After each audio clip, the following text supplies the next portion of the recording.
ஒரு ஊர்ல ஒரு ஆள் இருந்தான். கற்பனையிலேயே காலத்தை கடத்திக்கிட்டு இருந்தான். ஒரு நாள் ஒரு மரத்தடியில் உட்காந்துருந்தான். அவனுக்கு பசிக்கிற மாதிரி தெரிஞ்சுது. உடனே கற்பனையிலேயே சாப்பிட ஆரம்பிச்சிட்டான். அதாவது எதிரில் இலை போட்டு சாப்பாடு போடப்பட்டிருக்கிறதாகவும் அதை இவன் சாப்பிட்றதாகவும் நினச்சிக்கிட்டு கையை மட்டும் வாய்க்கும் தரைக்குமா அப்படியும் இப்படியும் கொண்டுகிட்டு போய் பாவனை பண்ணிக்கிட்டே இருக்கிறான். தூரத்தில் இருந்து பார்க்குறவங்களுக்கு இவன் ஏதோ பலமான விருந்து சாப்பிட்டுக்கிட்டு இருக்கிறான் அப்படின்னு தான் தோணும். அது மாதிரியே பண்ணிக்கிட்டு இருந்தான். அந்த வழியாக ஒரு சன்னியாசி வந்துக்கிட்டு இருந்தார். இவனை பார்த்தார். என்ன இவன் இப்படி பண்ணிகிட்டு இருக்கிறானே அப்படின்னு நினச்சாரு. கொஞ்ச நேரம் அவனையே உத்து பார்த்துக்கிட்டு இருந்தார். இவரை பார்த்ததும் அவன் இன்னமும் சுவாரஸ்யமாக சாப்பிட ஆரம்பிச்சிட்டான். அப்பப்பா, என்ன இது, இந்த குழம்பு இவ்வளவு காரமாக இருக்குது, என்னுடைய நாக்கே எரிஞ்சு போடும் போல இருக்கு அப்படின்னு சொல்லிக்கிட்டு பக்கத்தில் ஒரு குவளையை எடுத்து தண்ணி குடிக்கிறது மாதிரி பாவனை பண்ணுறான். அப்பாடா, இப்போ கொஞ்சம் பரவாயில்ல அப்படின்னு சொல்லிக்கிட்டு குவளையை கீழே வைக்கிறது மாதிரி ஒரு பாவனை பண்ணுறான். சன்னியாசி பார்த்தார். என்னப்பா, சாப்பாட்டில் காரம் அதிகமோ அப்படின்னார். ஆமாம் சுவாமி, ஞாபகம் மறதியில் கொஞ்சம் மிளகாய் அதிகமாக சேர்த்துக்கிட்டேன் அப்படின்னா. சரி சாப்பிடு அப்படின்னு சொல்லிட்டார். அவன் சாப்பிட்டு முடிக்கிற வரைக்கும் பொறுமையாக உட்காந்துருந்தார். அவன் அப்பாடா அப்படின்னு சொல்லிட்டு மறுபடியும் தண்ணியை எடுத்து குடித்தான். எல்லாம் கற்பனையிலேயே. அதுக்கப்புறம் சன்னியாசி பேச ஆரம்பித்தார். இதை பாருப்பா, உன்னுடைய கற்பனையை நான் மெச்சுறேன். இருந்தாலும் உன் சாப்பாட்டில் ஒரு இனிப்பையும் வச்சிருக்கலாமே, ஏன் மிளகாயை அளவுக்கு அதிகமாக போட்டுவிட்டு அவஸ்தைப்படுறேன் அப்படின்னார். அவன் யோசிக்க ஆரம்பித்தான். அதுக்கப்புறம் இவர் சொன்னார், இதை பாருப்பா, இனிமேல உன்னுடைய கற்பனையும் உயர்ந்ததாக இருக்கட்டும் அப்படின்னு உபதேசம் பண்ணிவிட்டு போனார். எப்பவும் உயர்வை பற்றியே சிந்திக்கணும். உயர்வு கிடைக்கலன்னா கூட அப்படி சிந்திக்கிறத நிறுத்தப்படாது அப்படிங்கிறார் திருவள்ளுவர். உள்ளுவது எல்லாம் உயர் உள்ளல், மற்ற அது தள்ளினும் தள்ளாமை நேர்த்து. ஊக்கம் இல்லாமல் உலகத்தில் வாழ்ந்து பிரயோஜனம் இல்லை. அதனால் உயர்வாகவே சிந்திக்கணும். அது நம்மளை ஊக்கப்படுத்தும். இது பெரியோர் வாக்கு. இந்த உலகத்தில் கற்பனையிலேயே வாழ்கிற சில கஞ்சர்களும் உண்டு. அதாவது 2 கஞ்சர்கள், 2 பேரும் பக்கத்து ஊரில் இருந்தாங்க. பொங்கல் சமயம் ஒரு கஞ்சன் தன்னுடைய மகனை கூப்பிட்டான். இதை பாருப்பா, பக்கத்து ஊரில் என்னுடைய நண்பன் ஒருத்தன் இருக்கிறான், அவனுக்கு பொங்கல் பரிசு ஏதாவது கொடுக்கணும். நான் ஒரு 4 ஆட்டுக்குட்டியை தரேன், நீ கொண்டுகிட்டு போய் கொடுத்துட்டு வந்து விடுறியா அப்படின்னு கேட்டான். சரி, நான் புள்ள ஒரு பைய கையில் எடுத்துக்கோன்னா. அவன் எடுத்துக்கிட்டான். இந்த ஆட்டுக்குட்டி பிடிச்சிக்கோ அப்படின்னு சொல்லி ஒவ்வொன்றா போடுறேன் பார் அப்படின்னு சொல்லிட்டு 1 2 3 4 அப்படின்னு எண்ணிக்கிட்டே வெறும் சைகையாலேயே ஆட்டுக்குட்டியை பிடிச்சி போடுறது மாதிரி பாவனை பண்ணிகிட்டு இருக்கிறான். அவன் பிள்ளையும் அதை ரொம்ப அக்கறையாக வாங்கிக்கிறது மாதிரி வாங்கிக்கிட்டு அந்த பையை தூக்கிக்கிட்டு அடுத்த ஊருக்கு போகிறான். இவன் அங்கே போய் சேர்ந்த நேரத்தில் அந்த கஞ்சன் ஊரில் இல்லை, எங்கேயோ வெளியில் போயிருக்கிறான். அவனோட புள்ள மட்டும்தான் வீட்டில் இருந்தான். இவன் அவன்கிட்ட, இதை பாரு, எங்கள் அப்பா உங்கள் அப்பாவுக்கு ஆட்டுக்குட்டி கொடுத்து அனுப்பியிருக்கிறாரு, பிடிச்சிக்கோ அப்படின்னு சொல்லி பாவனையிலேயே ஒவ்வொன்றா எடுத்து அவங்ககிட்ட கொடுத்துட்டான். அவனும் வாங்கிட்டான் வாங்கிறது மாதிரி. அப்புறம் சொன்னான், சரிப்பா, நானும் பதிலுக்கு ஏதாவது ஒன்றுகிட்ட கொடுக்கணும் இல்லையா, அதனால் அந்த பையை பிடி, ஒரு 10 எலுமிச்சம்பழம் தரேன், பதிலுக்கு அதை நீ எடுத்துகிட்டு போ அப்படின்னு சொல்லி கையாலேயே ஒவ்வொன்றா எடுத்து போடுறது மாதிரி பாவனை பண்ணிவிட்டான். அவனும் ரொம்ப நன்றி அப்படின்னு சொல்லிவிட்டு அதை வாங்கிட்டு போயிட்டான். கொஞ்ச நேரம் கழித்து வெளியில் போயிருந்த அப்பங்காரன் திரும்பி வந்தான். உள்ள சொன்னான், அப்பா, உன்னோட நண்பர் அவருடைய மகன் மூலமாக உனக்கு 6 ஆட்டுக்குட்டி கொடுத்து அனுப்பியிருந்தார், நானும் பதிலுக்கு ஒரு 10 எலுமிச்சம்பழம் கொடுத்து அனுப்பியிருக்கிறேன் அப்படின்னா. எப்படிடா கொடுத்தேன்னு கேட்டார் அப்பா. இப்படி தான் கொடுத்தேன்னு சொல்லி சைகையிலேயே காட்டினான். இதை பார்த்ததும் அப்பங்காரனுக்கு பயங்கரமாக கோவம் வந்துட்டுது. பலார்னு அரைஞ்சுட்டான் பையனை. ஏன்பா அரைஞ்ச, 10 எலுமிச்சம்பழம் கொடுத்துட்டேனே அப்படிங்கிறதுக்காகவா அப்படின்னு கேட்டான். அது கூட பரவாயில்ல, நீ காட்டுற சைகையை பார்த்தா ஆரஞ்சு பழம் சைஸுக்கு இருக்குதே, அவ்வளவு பெருசாக ஏன் கொடுத்த, அதுதான் எனக்கு கோபம் அப்படி. ஒரு ராஜா இருந்தார். அவருக்கு என்ன பொழுதுபோக்கு தெரியுமா, தன்னை சுற்றி இருக்கிறவங்க கிட்ட ஏடா கூடமா ஏதாவது கேள்வி கேட்க வேண்டியது, அவங்க பதில் சொல்ல தெரியாமல் முழிக்கிறாங்கல்ல, அதை பார்த்து ரசிக்க வேண்டியது. இப்படி ஒரு சுபாவம் அவருக்கு. ஒரு நாள் அவருடைய மந்திரி ஒருத்தர் அவர்கிட்ட மாட்டினார். அவரை கிட்டத்தில் கூப்பிட்டு, அமைச்சரே, எனக்கு ஒரு சந்தேகம்னார். என்னன்னார் அமைச்சர். கடவுள் இருக்கிறாரா அப்படின்னு ஒரு கேள்வி கேட்டாராம். ஆமா, இருக்கிறார் அப்படின்னாராம் அவரு. அவர் என்ன சர்வ வல்லமை படைச்சவரா அப்படின்னாராம். ஆமா அரசே, அவன் இல்லாம ஒரு அணுவும் அசையாது, இருந்த இடத்துல இருந்தே கண் சிமிட்டுகிற நேரத்துல ஏராளமான அற்புதங்களை நிகழ்த்த அவனன்றி யாரால் முடியும் அப்படின்னாராம் அமைச்சர். இந்த இடத்துலதான் எனக்கு இன்னொரு சந்தேகம்னாரா ராஜா. என்ன சொல்லுங்கன்னார். நீங்க சொல்றீங்க அவர் சர்வ வல்லமை படைச்சவர், இருந்த இடத்துல இருந்தே ஏராளமான அற்புதங்களை செய்யக்கூடியவர்னு. அப்படி இருக்கிறப்போ அவர் இருந்த இடத்துல இருந்தே ஒருத்தனுடைய கஷ்டத்தை தீர்த்து வச்சுள்ளாமே, மேஜிக் பண்றது மாதிரி. அதை விட்டுட்டு பக்தன் கூப்பிட்டா உடனே ஒரு வாகனத்து மேல ஏறி ஏன் இங்க ஓடி வரணும்? அப்படி வர்றதாக புராணம்லாம் சொல்லுதே. அவருக்கு இருக்கிற சக்திக்கு அவர் உட்கார்ந்த இடத்துல இருந்தே ஒரு விரலை அசைச்சா இங்க பக்தனுக்கு கிடைக்க வேண்டியதெல்லாம் கிடைச்சுடாதா அப்படின்னாராம். அமைச்சர் யோசனை பண்ணி பார்த்திருக்கார். அப்புறம் சொன்னாராம், மன்னா, இந்த கேள்விக்கான பதில சமயம் வர்றப்போ உங்களுக்கு சொல்றேன் அப்படின்னு சொல்லிவிட்டு அப்போதைக்கு அவர்கிட்ட இருந்து தப்பிச்சார். கொஞ்ச காலம் கழிச்சு ஒரு நாள் ராஜா உல்லாச பயணம் புறப்பட்டார். அவருடைய குடும்பம், உறவினர்கள் எல்லாரும் சேர்ந்து போனாங்க. ஒரு பெரிய படகுல ஏறி ஒரு நதியை கடந்து போயிட்டு இருக்கிறாங்க. அந்த படகோட ஒரு முனையில ராஜா உட்கார்ந்து நதியோட அழகை ரசிச்சுக்கிட்டு இருக்கிறார். இன்னொரு முனையில அமைச்சர் இளவரசனுக்கு ஏதோ வேடிக்கை காட்டிக்கிட்டு இருக்கிறார். அந்த படகு நடு ஆத்துல போயிட்டு இருக்குது. அப்போ தொப்புன்னு ஒரு பெரிய சத்தம். அரசே, நம்ம இளவரசர் ஆத்துல விழுந்துட்டார் அப்படின்னு அலறினார் அமைச்சர். அவ்வளவுதான். உடனே ராஜா குபீர்னு ஆத்துல பாஞ்சார். மகனை தேட ஆரம்பிச்சுட்டார். அங்கேயும் இங்கேயும் கொஞ்ச நேரம் அல்லாடினாரு. மகனை காணல. அதுக்கப்புறம் மந்திரியும் ஆத்துல குதிச்சு ராஜா கிட்ட வந்தார். அரசே, இளவரசர் படகுல பத்திரமா தான் இருக்கிறார். தண்ணியில விழுந்தது வெறும் கல்லு தான் அப்படின்னார். 2 பேரும் ஈர உடையோட படகுக்கு சேர்ந்தாங்க. ராஜா மந்திரிய கோபமா பார்த்தார். இது என்ன விளையாட்டுன்னார். அரசே, கொஞ்ச நாளைக்கு முன்னாடி நீங்க கேள்விக்கு பதில் ஒண்ணு கேட்டீங்க. அந்த கேள்விக்கான பதில நீங்க அனுபவ ரீதியா உணரணும்னு ஆசைப்பட்டேன். அதனாலதான் இப்படின்னார். அப்புறம் விளக்கம் கொடுத்தார். அரசே, ஒரு பக்தனுக்கு கஷ்டம்னா இருந்த இடத்துல இருந்து அதை தீர்த்து வைக்கலாமே கடவுள், ஏன் நேர்ல ஓடி வரணும் அப்படின்னு கேட்டீங்க. இப்ப நடந்தது என்ன? இளவரசர் தண்ணியில விழுந்துட்டாருன்னதும் நீங்க ஊன்னு சொல்லி ஒரு விரலை காட்டினா போதும், உடனே தண்ணியில குதிக்கிறதுக்கு ஏராளமான காவலர்கள் இங்க இருக்கிறாங்க. ஆனா நீங்க என்ன செஞ்சீங்க? இளவரசர் விழுந்துட்டாருன்னதும் அவர் எந்த பக்கம் எந்த திசையில விழுந்தாருன்னு கூட கேட்காம உடனே தண்ணியில குதிச்சிங்க. அப்படி உங்களை குதிக்க வச்சது எது? மகன் மேல உள்ள பாசம், அன்பு. அது மாதிரிதான் கடவுளும் ஓடி வர்றார் அப்படின்னார். அதுக்கப்புறம் அந்த ராஜா ஏடம் கூடமா எதுவும் கேள்வி கேட்கறதே இல்லையா, அந்த பழக்கத்தை விட்டுட்டாராம். அதனால இந்த தகவலை கேட்டு உடனே நீங்களும் கடவுளே கொஞ்சம் இப்படி வந்துட்டு போ அப்படின்னு கூப்பிட்டு அவர் வர்றாரா அப்படின்னு ஆகாயத்தை பார்த்துக்கிட்டு நிக்க கூடாது. இந்த கதையோட கருத்து என்னன்னா, அன்பிற்கும் உண்டோ அடைக்கும் தாழ் அப்படிங்கிறது தான். அன்பு வலிமையானது அப்படிங்கறத புரிஞ்சுக்கிட்டா போதும். உங்களுக்கு ஒரு கல்யாண பத்திரிக்கை வருது, அதுக்கு நீங்க வாழ்த்து செய்தி அனுப்புறதுக்கும் நேர்ல போறதுக்கும் வித்தியாசம் இருக்குது இல்ல. அன்னைக்கு ஒருத்தன் அப்படிதான் வந்தான். கையில ஒரு கல்யாண பத்திரிக்கை வச்சிருந்தான். சார், இந்த கல்யாணம் கல்கத்தாவில் நடக்குது, ரொம்ப தூரம் தான், இருந்தாலும் நான் நேர்ல போய் கலந்துக்க போறேன்னா. மாப்பிள்ளை அவ்வளவு நெருக்கமானவரான்னு.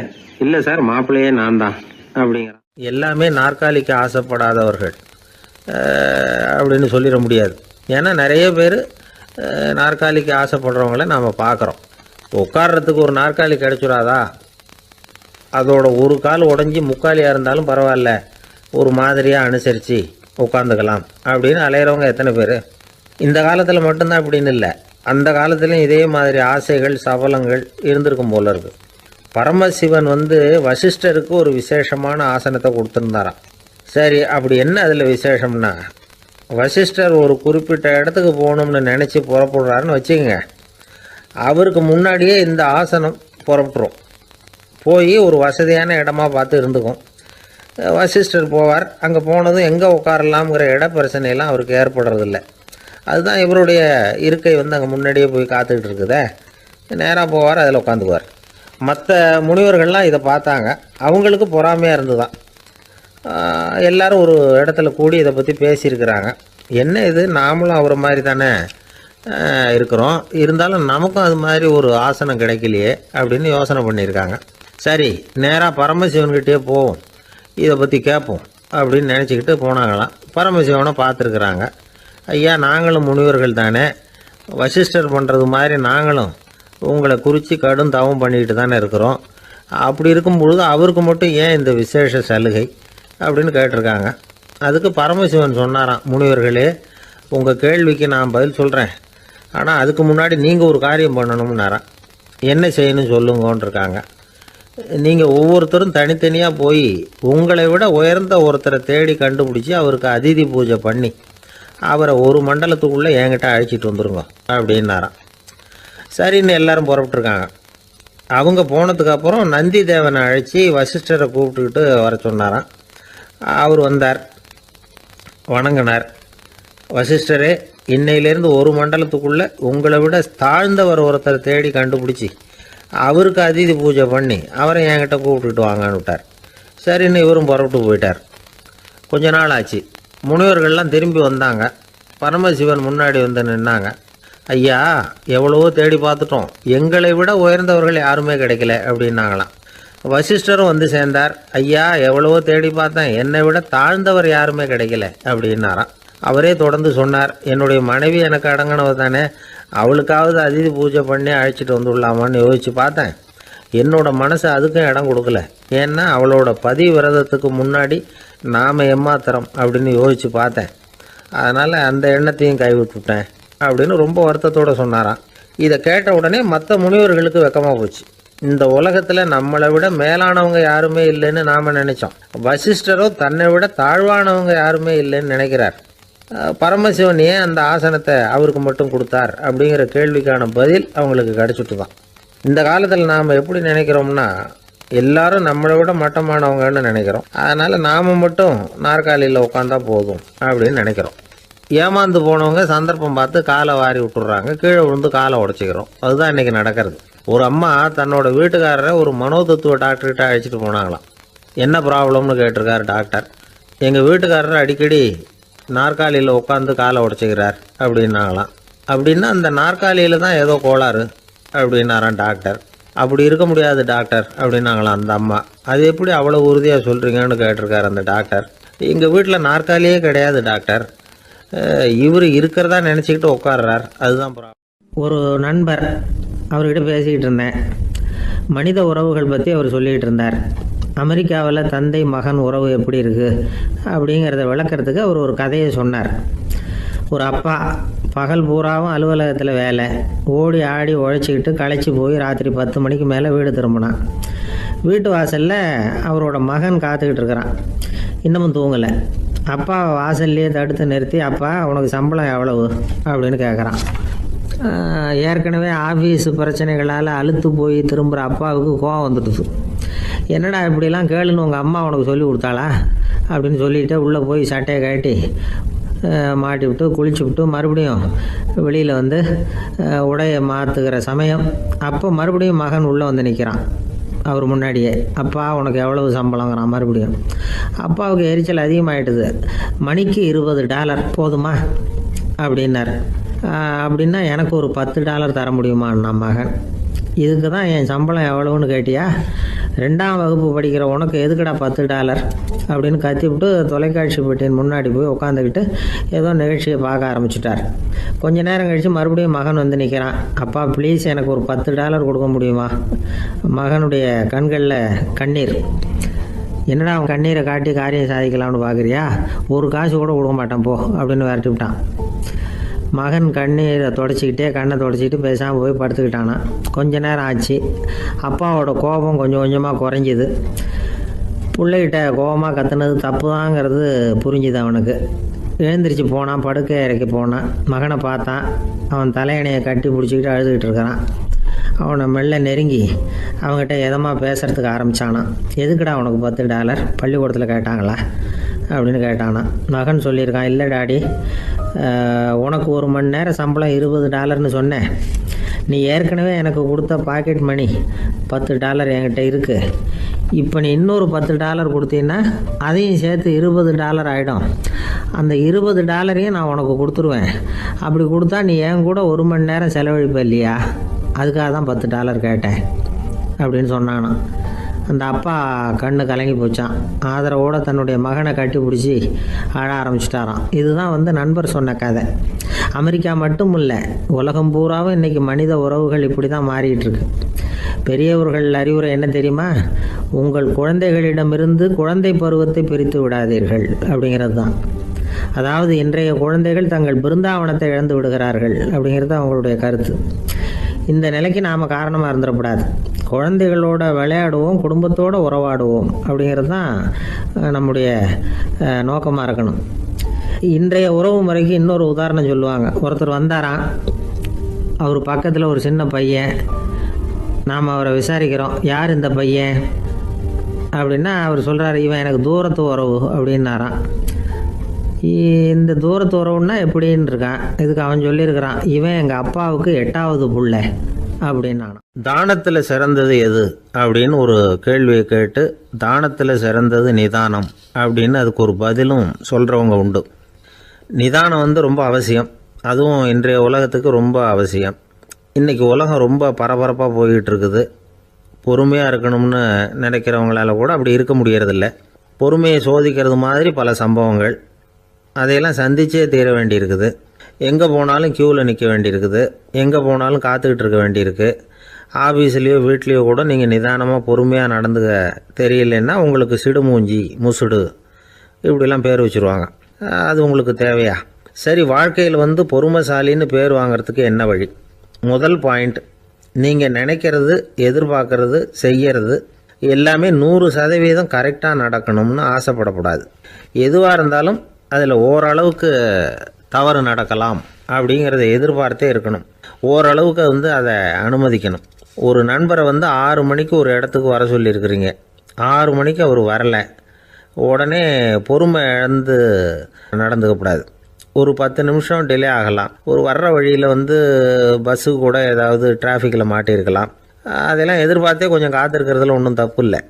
சில சமயம் டிலே ஆகிறது கூட நல்லதாக முடியும்.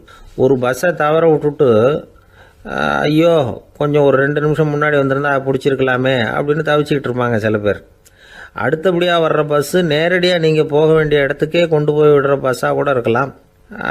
அது உங்களுக்கு முன்னாடி தெரியாதுல்ல. சில நெருக்கடியான சூழ்நிலைகளை தமாஷா எடுத்துக்கிறதுக்கு பழகிக்கணும். சில இடங்களுக்கு போகிறப்ப காத்திருக்கிறதுக்கு நம்ம மனசை தயார்படுத்திக்கிட்டே போகணும். ஒரு ரயிலுக்கோ பஸ்ஸுக்கோ அல்லது விமானத்துக்கோ கப்பல் பிரயாணத்துக்கோ போகிறப்போ அங்கே போய் நீங்கள் மணிக்கணக்கில் கூட காத்துக்கிட்டு தான் இருக்கணும். புறப்படுற நேரம் கூட மாறலாம். நீங்கள் போய் சேர்ந்ததும் அது உடனே புறப்படணும்னு கட்டாயமாக என்ன? அது மாதிரி சமயத்தில் படிக்கிறதுக்குன்னு சில சுவாரஸ்யமான புத்தகங்களையும் கையில் எடுத்துக்கலாம். உங்களை சுற்றி எவ்வளவோ சுவாரஸ்யமான சம்பவங்கள் நடந்துக்கிட்டு இருக்குதுல்ல, அதையெல்லாம் வேடிக்கை பாருங்கள். எதுக்காக காத்துக்கிட்டு இருக்கிறோமோ அந்த காரியத்தில் உண்மையாகவே நமக்கு ஒரு அக்கறை இருந்தால் நமக்கு போர் அடிக்காது. சில கோயில்களில் பார்த்துருப்பீங்க, தரிசனத்துக்காக பக்தர்கள் நாள் கணக்கில் காத்துக்கிட்டு இருப்பாங்க. அவங்களெலாம் அழுத்துக்கிறது இல்லை. ஆண்டவனை தரிசிக்கணுங்கிற உண்மையான அக்கறை இருக்கிறதுனால அவங்களுக்கு போர் அடிக்கிறது இல்லை. ஆனால் சில சினிமா தியேட்டரில் கூட பார்க்கலாமே, சினிமா கியூ கூட அப்படி தான். சாயந்தரம் 6 மணி ஆட்டத்துக்கு காலம்பரம் 6 மணிக்கே போய் கூட காத்துக்கிட்டு இருப்பாங்க. அவங்களுக்கெல்லாம் போர் அடிக்காது, படம் பார்க்குற ஆர்வம். இன்னொரு முக்கியமான விஷயத்தை நாம் பழக்கப்படுத்திக்கணும். லிவ் ஃபார் தி மூமெண்ட் அப்படிங்கிறாங்க நிபுணர்கள். ரொம்ப பேர் எப்படின்னா அடுத்தபடியாக நடக்க போகிற விஷயத்திலேயே கவனமாக இருப்பாங்க. அந்த நினைப்புலேயே இந்த நிமிஷத்தை பொறுமை இல்லாமல் கழிப்பாங்க. ஒருத்தர் இருக்கார், அவர் எப்படின்னா ஆஃபீஸ் முடியறதுக்குள்ளேயே சார் 5 மணிக்கெல்லாம் ரெடியாக இருங்க, நாம் அந்த ஹோட்டலில் போய் டிஃபன் சாப்பிட்ணும் அப்படின்னு 4 மணிலேருந்து சொல்லிகிட்டு இருப்பார். 4:55 பரபரப்பாக ஓடி வருவார். 2 பேரும் புறப்படுவோம், ஹோட்டலுக்கு போவோம், சாப்பிட்டுக்கிட்டு இருப்போம். அப்படி சாப்பிட்டுட்டு இருக்கிறப்ப சார் சாப்பிட்டு முடித்ததும் நேராக ஒரு ஜவுளி கடைக்கு போகிறோம் அப்படிம்பார். பரபரக்க சாப்பிட்டு முடிப்பார், புறப்படுவார். ஜவுளி கடையில் அவசரமாக சீக்கிரம் பில் போடுங்க சார், சினிமாவுக்கு நேரம் ஆகிடும்பார்.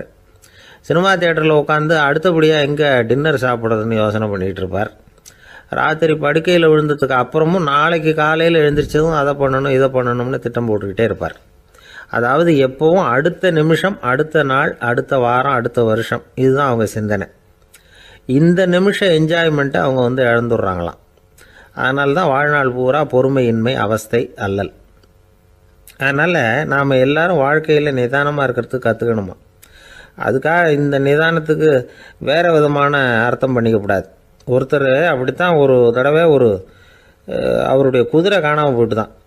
அதுக்காக அவர் கவலைப்படலை, நிம்மதியாக இருந்தார், சந்தோஷமாக இருந்தார். என்ன சார் இது, உங்கள் குதிரை திருட்டு போயிட்டுதுங்கிறீங்க, நீங்கள் கவலைப்படாமல் இருக்கிறீங்களே அப்படின்னு கேட்டாங்களாம்.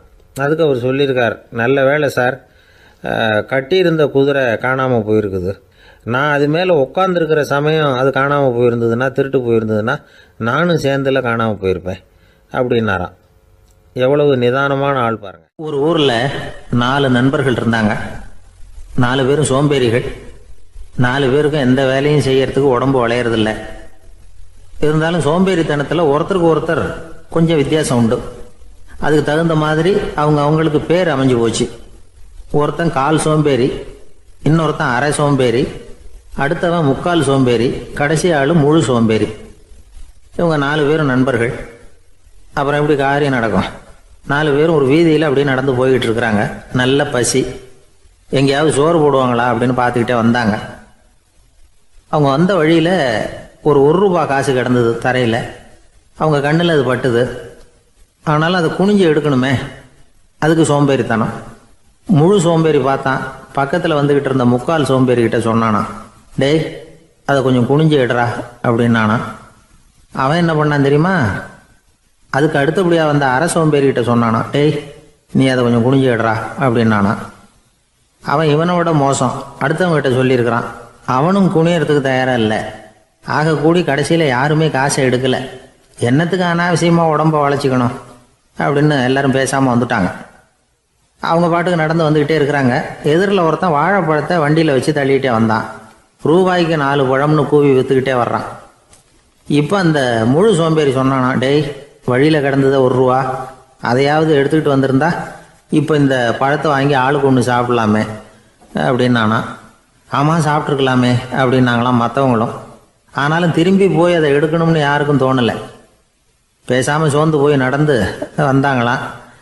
இருட்டி போச்சு. வழியில் ஒரு கோவில். சரி இங்கேயே படுத்து தூங்குவோம் அப்படின்னா ஒருத்தன். அதுதான் சரின்னாங்க மற்றவங்களும். அப்படியே மண்டபத்தில் படுத்துட்டாங்க. கோவில் அர்ச்சகர் வேலையெல்லாம் முடிச்சு விட்டு வெளியில் வந்திருக்காரு. இவங்கள பார்த்தாராம். ஏன் இப்படி சோர்ந்து போய் கிடக்குறீங்க அப்படின்னு விசாரிச்சிருக்காரு. 2 நாளாச்சுங்க நாங்கள் சாப்பிட்டு அப்படின்னாங்களாம். அவர் உடனே ஐயோ பாவம் அப்படின்னு சொல்லி பானை, விறகு, அரிசி, தண்ணி எல்லாம் கொடுத்து நீங்களே சமையல் பண்ணி சாப்பிட்டுக்குங்க அப்படின்னு சொல்லிவிட்டு போயிட்டார். இந்த 4 பேருக்கும் சமையல் பண்ணி சாப்பிட்ணும்னு ஆசையாக தான் இருந்தது. ஆனால் அடுப்பு பற்ற வைக்கணுமே, அதுக்கு தீப்பெட்டி வேணுமே. தீப்பெட்டி இல்லை. இப்போ முழு சோம்பேறி ஆரம்பித்தான். அடுத்தவனை பார்த்து, டேய் கடைக்கு போய் ஒரு தீப்பெட்டி வாங்கிட்டு வாயேன் அப்படின்னு நானா. அவன் வழக்கம் போல் அடுத்தவங்ககிட்ட சொல்லியிருக்கான். அவன் அதுக்கு அடுத்தவங்ககிட்ட சொல்லியிருக்கிறான். கடைசியாக கால் சோம்பேறிக்கிட்ட வந்து சேர்ந்தது. அவனும் அது நம்மால் முடியாது அப்படின்னு பேசாமல் இருந்துட்டான். இப்போ தீப்பெட்டி வேணுமே, அதுக்கு என்ன பண்ணுறது? அவங்களுக்குள்ளே பேசி ஒரு முடிவுக்கு வந்தாங்களாம். அதாவது யார் முதல்ல வாயை திறந்து பேசுகிறாங்களோ அவங்க தான் தீப்பெட்டி வாங்கிறதுக்கு போகணும் அப்படின்னு. அவ்வளவுதான். உடனே 4 பேரும் வாயை கெட்டியாக மூடிக்கிட்டு படுத்துக்கிட்டாங்க. அவங்க சமையல் பண்ணி சாப்பிட்டாங்களா என்ன அப்படிங்கிறது அர்ச்சகருக்கு தெரியல. சரி பார்த்துட்டு வரலாமேன்னு வந்தார். வந்து பார்க்குறாரு, இவங்க 4 பேரும் அசையாமல் படுத்து கிடக்குறாங்க. அர்ச்சகர் பயந்துட்டார். ஒருவேளை பசி தாங்காமல் செத்து போட்டாங்களோ அப்படிங்கிற பயம், அல்லது நாம் கொடுத்த உணவுப் பொருளில் ஏதாவது விஷம் கலந்துருக்குமோ அப்படின்னும் பயந்தார். அப்படின்னா நம்ம மேலே பழி வந்துருமே அப்படின்னு நினச்சி நடுங்க ஆரம்பிச்சுட்டார். அப்புறம் அவரும் ஒரு முடிவுக்கு வந்தாராம். கோவிலுக்கு பக்கத்துலேயே ஒரு பெரிய குழி இருந்தது. அதில் ஒவ்வொருத்தரையா இழுத்துக்கிட்டு போய் போட்டார். கொஞ்சம் மண்ணை தள்ளினார். காலால் மிதிச்சார். அவர் மிதித்த மிதி ஒருத்தன் அடி வயத்தில் போட்டுவிட்டுது. அவன் உடனே வலி தாங்காமல் ஐயோ அம்மான்னு அலறினான். உடனே நடந்தது என்ன தெரியுமா? மற்ற 3 பேரும் துள்ளி எழுந்திரிச்சாங்களாம். அவனை பார்த்து நீ தாண்டா தீப்பெட்டி வாங்க போகணும், நீ தாண்டா வாங்க போகணும், நீ தான் சத்தம் போட்ட அப்படின்னு சொல்லி ஆரம்பிச்சிட்டாங்களாம். அர்ச்சகர் பார்த்தார். இது பேய் மாதிரி தெரியுதுன்னு நினச்சிக்கிட்டு ஒரே ஓட்டமாக ஓடி போட்டாராம். கிராமப்புறங்களில் இப்படி ஒரு கதையை சொல்கிறது உண்டு. சோம்பல்ங்கிறது நம்ம முன்னேற்றத்துக்கு பெரிய தடை அப்படிங்கிறத நாம் புரிஞ்சுக்கணும். அதுதான் இந்த கதை சொல்கிற நீதி. ஒரு பள்ளிக்கூடத்தில் ஒரு புதுமையான போட்டி நடந்துதான். அதாவது சோம்பேறித்தனத்துக்கு பரிசு. அதில் 2வது பரிசு யாருக்குன்னு அறிவிச்சாங்க. ஒரு பையன் எழுந்திரிச்சு மெதுவாக நடந்து போய் பரிசை வாங்கிட்டான். அடுத்தது முதல் பரிசு யாருக்கு அப்படின்னு அறிவிச்சாங்களாம். அவன் கடைசி வரிசையிலேருந்து கத்தனானா, ஐயா அதையும் அந்த பையன் மூலமாகவே கொடுத்து அனுப்பி வச்சுருங்க, இங்கே வந்தது நான் வாங்கிக்கிறேன் அப்படின்னானா. ஐயா உங்கள் பேரை தொடர்ந்து தினம் கேட்டுக்கிட்டு இருக்கிறேன் அப்படின்னார் ஒருத்தர். தொடர்ந்து கேட்குறீங்களே, உங்களுக்கு காது வலிக்கலையா அப்படின்னு கேட்டோம். பேசுகிற உங்களுக்கே வாய் வலிக்கலை அப்படிங்கிறப்போ கேட்குற எங்களுக்கு எப்படி காது வலிக்கும் அப்படின்னார். நம்ம உடம்புல ஒரு அதிசயம் என்ன தெரியுமா? ரொம்ப நேரம் நாம் நடக்கிறோம்னு வச்சுக்கோங்க, கால் வலிக்கும். ரொம்ப நேரம் வேலை செஞ்சால் கை வலிக்கும், உடம்பு வலிக்கும். ரொம்ப நேரம் பார்த்துக்கிட்டே இருந்தால் கண்ணு வலிக்கும். ரொம்ப நேரம் பேசிக்கிட்டே இருந்தால் வாய் கூட வலிக்கும். ஆனால் ரொம்ப நேரம் கேட்டுக்கிட்டே இருக்கிறதுனால காது வலிக்கிறது இல்லை. அதனால் கேட்கறதுக்கு முக்கியத்துவம் கொடுத்தாங்க நம்ம பெரியவங்க. திருவள்ளுவர் தேவையில்லாமல் வார்த்தைகளை உபயோகப்படுத்த மாட்டார். ஒரு திருக்குறள்னு எடுத்துக்கிட்டாவே அதில் மொத்தம் 7 வார்த்தைகள், அவ்வளவுதான். அப்படி 7 வார்த்தைகள் மட்டுமே உள்ள ஒரு திருக்குறளில் வள்ளுவர் ஒரே வார்த்தையை 5 தடவை உபயோகப்படுத்தியிருக்கிறார், திரும்ப திரும்ப பயன்படுத்தியிருக்கிறார். அப்படின்னா அதை எந்த அளவுக்கு வலியுறுத்தி சொல்றார் அப்படிங்கிறத நாம் புரிஞ்சுக்கணும். அது என்ன குறள்? செல்வத்துள் செல்வம் செவிச்செல்வம், அச்செல்வம் செல்வத்துள் எல்லாம் தலை. செவிச்செல்வம்ங்கிறது அவ்வளவு முக்கியமானது. கற்றலின் கேட்டல் நன்று. அதிகம் கேட்கணுங்கிறதுக்காகத்தான் எவ்வளவு கேட்டாலும் காது வலிக்கிறது இல்லை. குறைச்சலாக பேசணும், அதிகமாக கேட்கணும். இன்னொரு விஷயம் கவனிங்க. நம்ம உடம்புல கண்ணுக்கு மூடி இருக்குது, எதையாவது நாம் பார்க்க விரும்பலைன்னா உடனே கண்ணை மூடிக்கலாம். நம்ம வாய்க்கு மூடி இருக்குது, பேச விருப்பம் இல்லையா, வாயை மூடிக்கலாம். மூக்குக்கு கூட மூடிக்கிற வசதி இருக்குது, எதையாவது முகர விருப்பம் இல்லையா, மூச்சை அடக்கிக்கலாம். ஆனால் பாருங்கள், காதுக்கு மூடி கிடையாது, அதை கையால் தான் மூட முடியும். யார் என்ன சொன்னாலும் அது நல்லதோ கெட்டதோ காதில் விழுந்துக்கிட்டு தான் இருக்கும். அறிவு தான் நல்ல விஷயங்களை எடுத்துக்கிட்டு கெட்ட விஷயங்களை விட்டுடணும். நல்ல கருத்துக்கள் நம்ம காதில் நிறைய விழுந்துக்கிட்டே இருக்கணும். அதை கேட்டு நாம் நல்லபடியாக வாழணுங்கிறது தான் படைப்பின் விருப்பம். ஆன்மீகவாதிகள் கூட ஒன்று சொல்லுவாங்க. அதாவது ஆன்மீக பாதையில் நீங்கள் முன்னேறணும்னா முதல்ல சிரவணம் செய்யணும்பாங்க. அதாவது பெரியவங்க சொல்கிற நல்ல கருத்துக்களை கேட்கணும் அப்படின்னு அதுக்கு அர்த்தம். அதனால் யார் நல்ல கருத்துக்களை சொன்னாலும் அதை காது கொடுத்து கேளுங்க. இவ்வளவு கருத்துக்களையும் நம்ம நேயர் ஒருத்தர்கிட்ட சொல்லிகிட்டு இருந்தோம். அவரும் சரி சரின்னு தலையாடிக்கிட்டே இருந்தார். அப்புறம் சொன்னார், நீங்கள் சொல்கிறது சரிதான் சார், காதுக்கு மூடி இல்லைங்கிறது ரொம்ப சரி. அதனால தான் உங்கள் தகவல் கூட நாங்கள் விரும்புகிறோமோ இல்லையோ தினம் காதில் விழுந்துக்கிட்டு இருக்குது அப்படின்னார். எங்களுக்கு ரொம்ப பெருமையாக இருந்தது. அப்படியா அப்படின்னோம். ஆனாலும் என்ன மாதிரி சில பேர் நீங்கள் தகவல் சொல்கிற சமயத்தில் காதில் மூடி இல்லையேன்னு சொல்லி கவலைப்படுறதில்ல சார் அப்படின்னார். ஏன்னு கேட்டோம். காதை மூடுறதுக்கு தானே வசதி இல்லை, ரேடியோவை மூடுறதுக்கு வசதி இருக்குதுல்ல, அதனால் டக்குன்னு அதை மூடி வச்சுருவோம் அப்படின்னார். ஒரு திருடன் ஒரு வீட்டில் போய் திருடணும்னு திட்டம் போட்டான். இருட்டுனதும் போய் திருடணும். ஆனால் ராத்திரி ஆனால் வாசல் கதவை சாத்தி உள்பக்கம் தாழ்பால் போட்டுருவாங்களே, என்ன பண்ணுறது, எப்படி வீட்டுக்குள்ளே போகிறது? இவன் யோசனை பண்ண ஒரு முடிவுக்கு வந்தான். சரி, பகல் நேரத்திலே யாருக்கும் தெரியாமல் அந்த வீட்டுக்குள்ளே நுழைஞ்சிருவோம், அங்கே போய் எங்கேயாவது ஒளிஞ்சிக்குவோம், இருட்டுற வரைக்கும் பேசாமல் இருப்போம். ராத்திரி எல்லாரும் தூங்கினதுக்கு அப்புறம் நைஸா போய் பீரோவை திறந்து இருக்கிறது பூரா எடுத்துக்கிட்டு ஓடியாந்துடலாம் அப்படின்னு திட்டம் போட்டான். அதே மாதிரி ஒரு நாள் மத்தியானத்துக்கு மேலே அந்த வீட்டுக்காரன் எங்கேயோ வெளியில் புறப்பட்டு போனான். வீட்டுக்கார அம்மா அடுப்பங்கரையில் என்னமோ சமைச்சிக்கிட்டு இருந்தாங்க. திருடன் பார்த்தான், இதுதான் சமயம்னு அந்த வீட்டுக்குள்ள மெதுவாக நுழைஞ்சிட்டான். எங்கே ஒளியலாம்னு பார்த்தா வலது பக்கம் ஒரு ரூம் இருந்தது. அங்கே போனான். அங்கே ஒரு படுக்கை அறை, அங்கே ஒரு பெரிய கட்டில் இருந்தது. அதுக்கு அடியில் போய் பதுங்கிட்டான். இருட்டுனது நம்ம வேலையை ஆரம்பிக்கலாம், அது வரைக்கும் பொறுமையாக இருக்கணும் அப்படின்னு சொல்லி பேசாமல் வாயை மூடிட்டு கம்முன்னு இருக்கிறான். ரொம்ப நேரம் கழிச்சு வெளியில போயிருந்த வீட்டுக்காரன் திரும்பி வந்தான், சாப்பிட்டான், லைட்டை நிறுத்தி விட்டு படுத்துட்டான். அந்த அம்மாவும் வேலையெல்லாம் முடிச்சுட்டு வந்து படுத்துட்டாங்க. நடு ராத்திரி, விடி விளக்கு லேசா எரிஞ்சுக்கிட்டு இருக்கு. வீட்டுக்காரன் லேசா கண்ணை முழிச்சான். கட்லுக்கு நேரா எதிரில் ஒரு கண்ணாடி. அதுல பாக்குறான், கட்லுக்கு கீழே ஒரு திருடன் ஒளிஞ்சு இருக்கிறது தெரிஞ்சு போச்சு. உடனே அவன் திருடன் திருடன்னு சத்தம் போடல, யோசனை பண்ணான். மேஜையில இருக்கிற கத்தி எடுத்து கையில வச்சுக்குவோமா அப்படின்னு யோசனை பண்ணான். இந்த சந்தர்ப்பத்துல கத்தியை உபயோகப்படுத்துறதை விட புத்தியை உபயோகப்படுத்துறது தான் சாமர்த்தியம் அப்படின்னு நினைச்சான். உடனே அது பிரகாரம் செயல்பட ஆரம்பிச்சிட்டான். என்ன பண்ணான் தெரியுமா? எதையும் வெளியில காட்டிக்காம ரொம்ப சர்வசாதாரணமா தன்னுடைய மனைவி கிட்ட பேச ஆரம்பிச்சான். மனைவியும் புத்திசாலி, அதனால அவங்களுக்கு தெரியும்.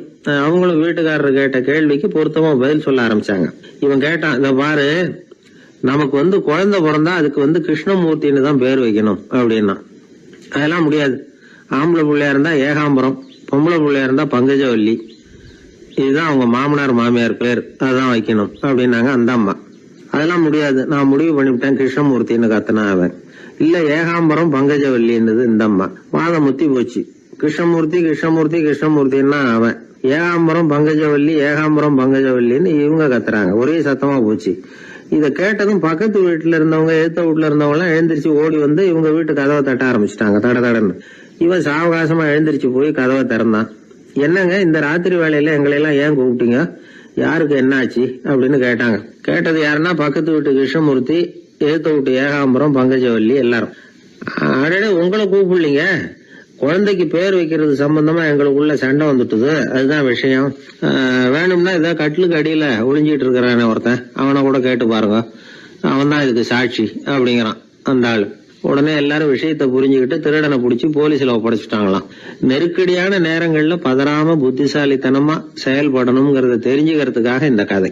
புத்திசாலித்தனமா செயல்படுற ஒரு குடும்ப தலைவி இருக்காங்க. அவங்க என்ன செய்வாங்க தெரியுமா, எல்லாரும் ராத்திரி ஆனா வீட்டை உள்பக்கமா பூட்டி விட்டு தானே படுப்பாங்க.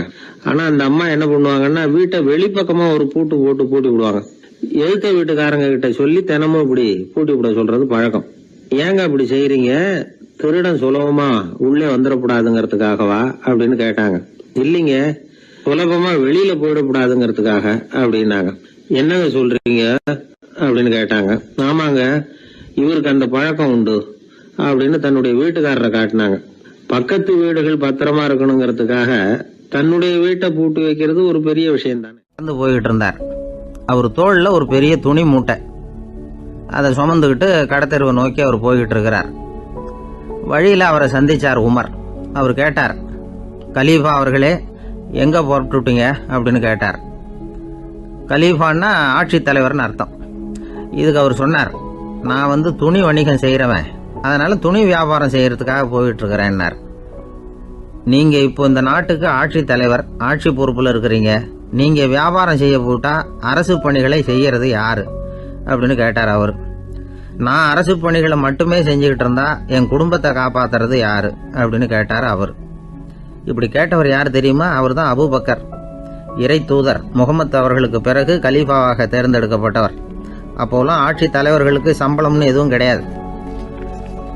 இந்த பிரச்சனையை எப்படி தீர்க்கிறதுன்னு யோசனை பண்ணார் உமர். அபு உபைதா அவர்கள்கிட்ட அழைச்சிட்டு போனார். அவர் யாருன்னா, அவர் தான் பொது நிதி கருவூலத்தின் பொறுப்பாளர். அவர்கிட்ட பிரச்சனையை சொன்னார். இது மாதிரி ஆட்சி தலைவருக்கு பொது நிதியிலிருந்து ஊதியம் அளிக்க முடியுமான்னு கேட்டார். பொது நிதி விதிகளின்படி அதுக்கு சாத்தியம் இல்லைன்னு சொல்லிவிட்டாரு அவரு. சரி, வேற ஏதாவது வழி இருக்குதான்னு கேட்டார் உமர். அபு உபைதா கொஞ்சம் யோசனை பண்ணி பார்த்தார். அப்புறமா சொன்னார், மக்காவிலிருந்து மதீனாவுக்கு குடிபெயர்ந்து வந்த அகதிகளுக்கு நிதி உதவி அளிக்கிறதுக்கு விதிகளில் இடம் இருக்கு. அப்படி பார்த்தா அபூபக்கரும் அகதி தானே, அதனால எல்லா அகதிகளுக்கும் கொடுக்கறது மாதிரியே அவருக்கும் ஒரு தொகை அளிக்கலாம்னார். கலீஃபா அபூபக்கருக்கு இந்த அகதி உதவி தொகையைத்தான் கொடுத்துட்டு வந்தாங்களாம். குடும்ப செலவுக்கு அது போதுமானதா இல்லை. இருந்தாலும் கலீஃபாங்கிறதுக்காக மற்ற அகதிகளை விட அதிகமாக தொகையை பெற அவர் விரும்பல. மார்பு பக்கம் கிழிஞ்சிருந்த ஒரு மேலாடையை தான் அவர் அணிஞ்சிருந்தார். அவருடைய துணைவியார் அஸ்மா, அவங்க ஒரு நாள் தேன் அருந்த ஆசையா இருக்குன்னாங்களாம். நமக்கு கிடைக்கிற ஊதியம் குடும்ப செலவுக்கே போதுமானதா இல்லையே, இந்த நிலையில தேன் வாங்கறதுக்கு காசுக்கு நான் எங்க போவேன் இருக்காரு அவரு. கொஞ்ச நாள் கழிச்சு அவங்க ஒரு தொகையை அவர்கிட்ட கொடுத்து தேன் வாங்கிட்டு வர சொன்னாங்களாம். இவருக்கு ஆச்சரியம், ஏது இந்த பணம்னு கேட்டிருக்காரு. நீங்க தினமும் குடும்ப செலவுக்காக கொடுத்துக்கிட்டு வந்த பணத்துல கொஞ்சம் கொஞ்சமா மிச்சப்படுத்தி வச்சேன்னாங்களாம். அபூபக்கர் அந்த பணத்தை எடுத்துக்கிட்டு நேரா பொது நிதி கருவூல பொறுப்பாளர்கிட்ட போனார். இந்த பணத்தை பொது நிதியில சேர்த்துருங்க, இது அதிகப்படியா எனக்கு தரப்பட்டு வந்த ஊதியம், அடுத்த மாசத்துல இருந்து இந்த தொகையை குறைச்சிங்கன்னு வேற சொல்லிவிட்டாராம். பசியை தணிக்க தேவையான அளவு உணவு, ஒரு ஜோடி உடை, இதை தவிர கூடுதலா மக்கள் பொது நிதியிலிருந்து வாங்கிக்கிறதுக்கு என் குடும்பத்தாருக்கு உரிமை இல்லை அப்படின்னு சொல்லி கண்டிப்பா சொல்லிவிட்டாராம். அவர் வாங்கிட்டு வந்த இந்த குறைந்த ஊதியம் கூட அவர் மனசை உறுத்திக்கிட்டே இருந்தது. கடைசி நேரம் அவர் தம்முடைய மகள் ஆயிஷா அவர்களை அழைச்சார். மகளே, இதுவரைக்கும் பொது நிதியிலிருந்து நான் வாங்கிட்டு வந்த தொகை என்னுடைய இதயத்துல பாரமா அழுத்திக்கிட்டு இருக்கு. என் தோட்டத்தை வித்து அதுல வர்ற பணத்திலிருந்து நான் இதுவரைக்கும் வாங்கிட்டு வந்த ஊதிய தொகையை கணக்கு போட்டு பொது நிதியில சேர்த்துடு அப்படின்னாராம். பதவி ஏற்கிறதுக்கு முன்னாடி தன்கிட்ட இருந்ததை விட இப்ப கூடுதலா என்ன சொத்து இருக்குன்னு பார்த்திருக்கார். ஒரு ஒட்டகம், ஒரு கோப்பை, ஒரு பணியாள். இதையும் அடுத்தபடியா கலீஃபாவா வர்றவர்கிட்ட ஒப்படைச்சிருங்க அப்படின்னு விட்டாராம். அதே மாதிரி அடுத்து வந்த உமர்கிட்ட ஒப்படைச்சாங்க. அப்போ உமர் சொன்னாராம், அபூபக்கரே, இந்த முன்மாதிரியால உங்களுக்கு பிறகு இந்த ஆட்சி பொறுப்பை ஏற்கிறவர்களை பெரும் நெருக்கடிக்கு ஆளாகி விட்டீங்க அப்படின்னு சொல்லி ரொம்ப கண் கலங்கினாராம். கடைசியா அபூபக்கர் தன்னுடைய குடும்பத்தாருக்கு விட்டு சென்ற சொத்து ஒரு படுக்கை விரிப்பு, ஒரு போர்வை, அவ்வளவுதான். இது சிந்திக்க வேண்டிய ஒரு செய்தி. ஒரு ஊர்ல ஒரு மன்னர் இருந்தாராம். அமைச்சர் அவர்கிட்ட சொன்னாராம், மன்னா, நம்ம ராஜ்யத்துல இனிமே லஞ்ச ஊழலே இருக்காதுன்னாராம். ஆஹா, அப்படின்னா ஊழல் பேர் வழிகளையெல்லாம் நாடு கடத்தியாச்சா அப்படின்னு கேட்டிருக்காரு மன்னர். இதுக்கு அவரு அப்படி இல்லைங்க, இனிமே கொடுக்கறதுக்கு ஜனங்கள்கிட்ட பணமே இல்லை அப்படின்னாராம். ஒரு ஊரில் ஒரு பெரிய ஞானி இருந்தார். அவர் படுக்கையில் இருந்தார். இன்னும் கொஞ்ச நேரம்தான் அவர் இந்த உலகத்தில் இருக்க போகிறார்.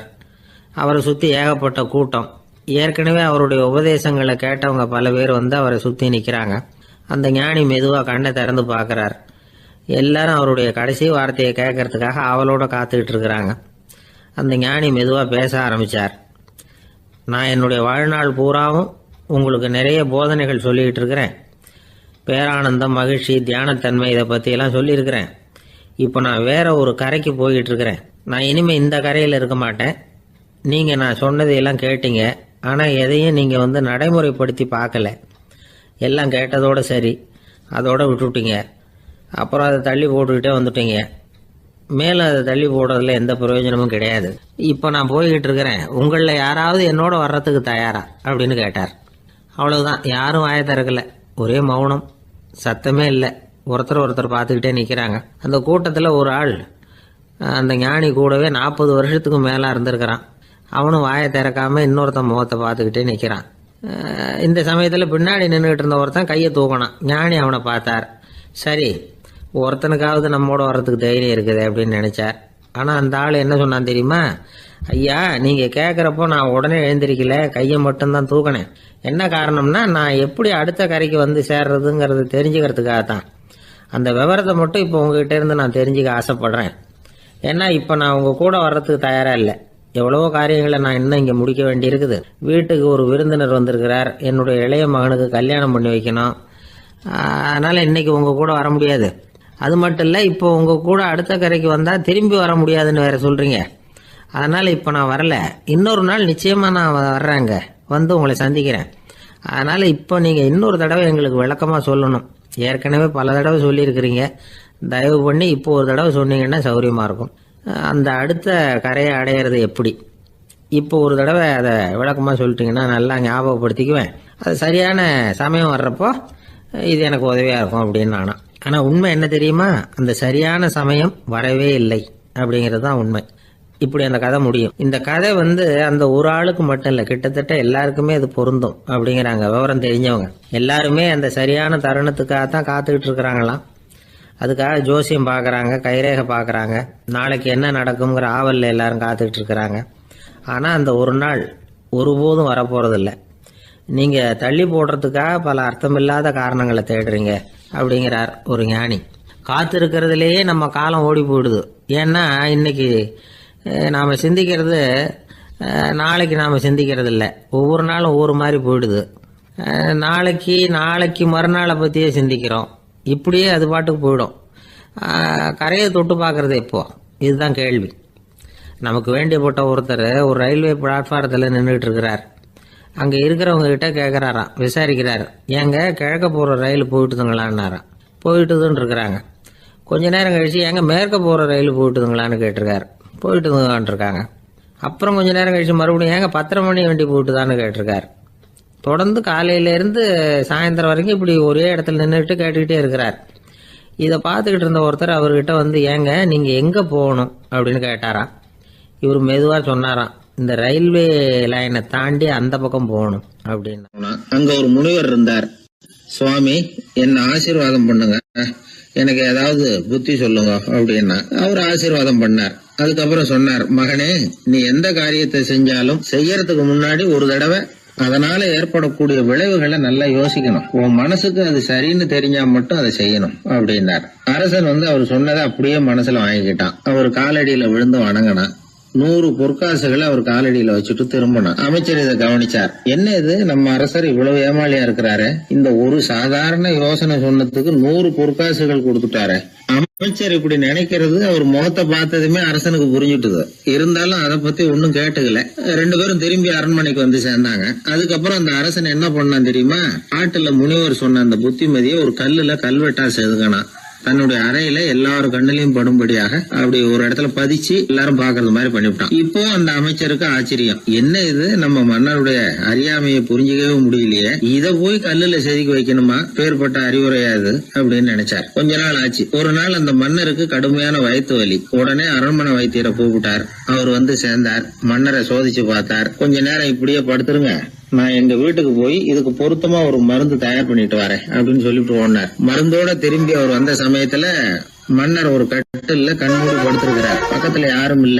வைத்தியர் வந்தார். ஒரு சின்ன கோப்பையில கொஞ்சம் மருந்த ஊத்தினார். அப்படியே அங்க சுத்தி முத்தி பார்த்தார். ஏதோ ஒரு பொடியை வந்து அதுல கலந்தார். கலந்து எடுத்துக்கிட்டு மன்னரை நெருங்கினார். கொஞ்சம் யோசனை பண்ணார். அப்புறம் திரும்பி போனாரு. கையில இருந்த மருந்து அப்படியே கீழே கொட்டிட்டு வந்தார். அந்த கோப்பையை நல்லா கழுவி சுத்தம் பண்ணி விட்டு மறுபடியும் கொஞ்சம் மருந்த ஊத்திட்டு வந்தார். அதுக்கப்புறம் மன்னா அப்படின்னு சொல்லி மெதுவா கூப்பிட்டாரு. இவர் எழுந்திருச்சார். அப்புறம் இவரு சொன்னார், மன்னர் வைத்தியரே, நான் வந்து கண்ணை மூடிக்கிட்டு இருந்தாலும் அப்பப்ப கவனிச்சுக்கிட்டு தான் இருந்தேன். முதல்ல எதையோ கலந்தீங்க, அப்புறம் அதை கொட்டிக்கிட்டு வேற என்ன விஷயம், உண்மையை சொல்லுங்க அப்படின்னு மிரட்டினார். வைத்தியர் மிரண்டு போட்டார்.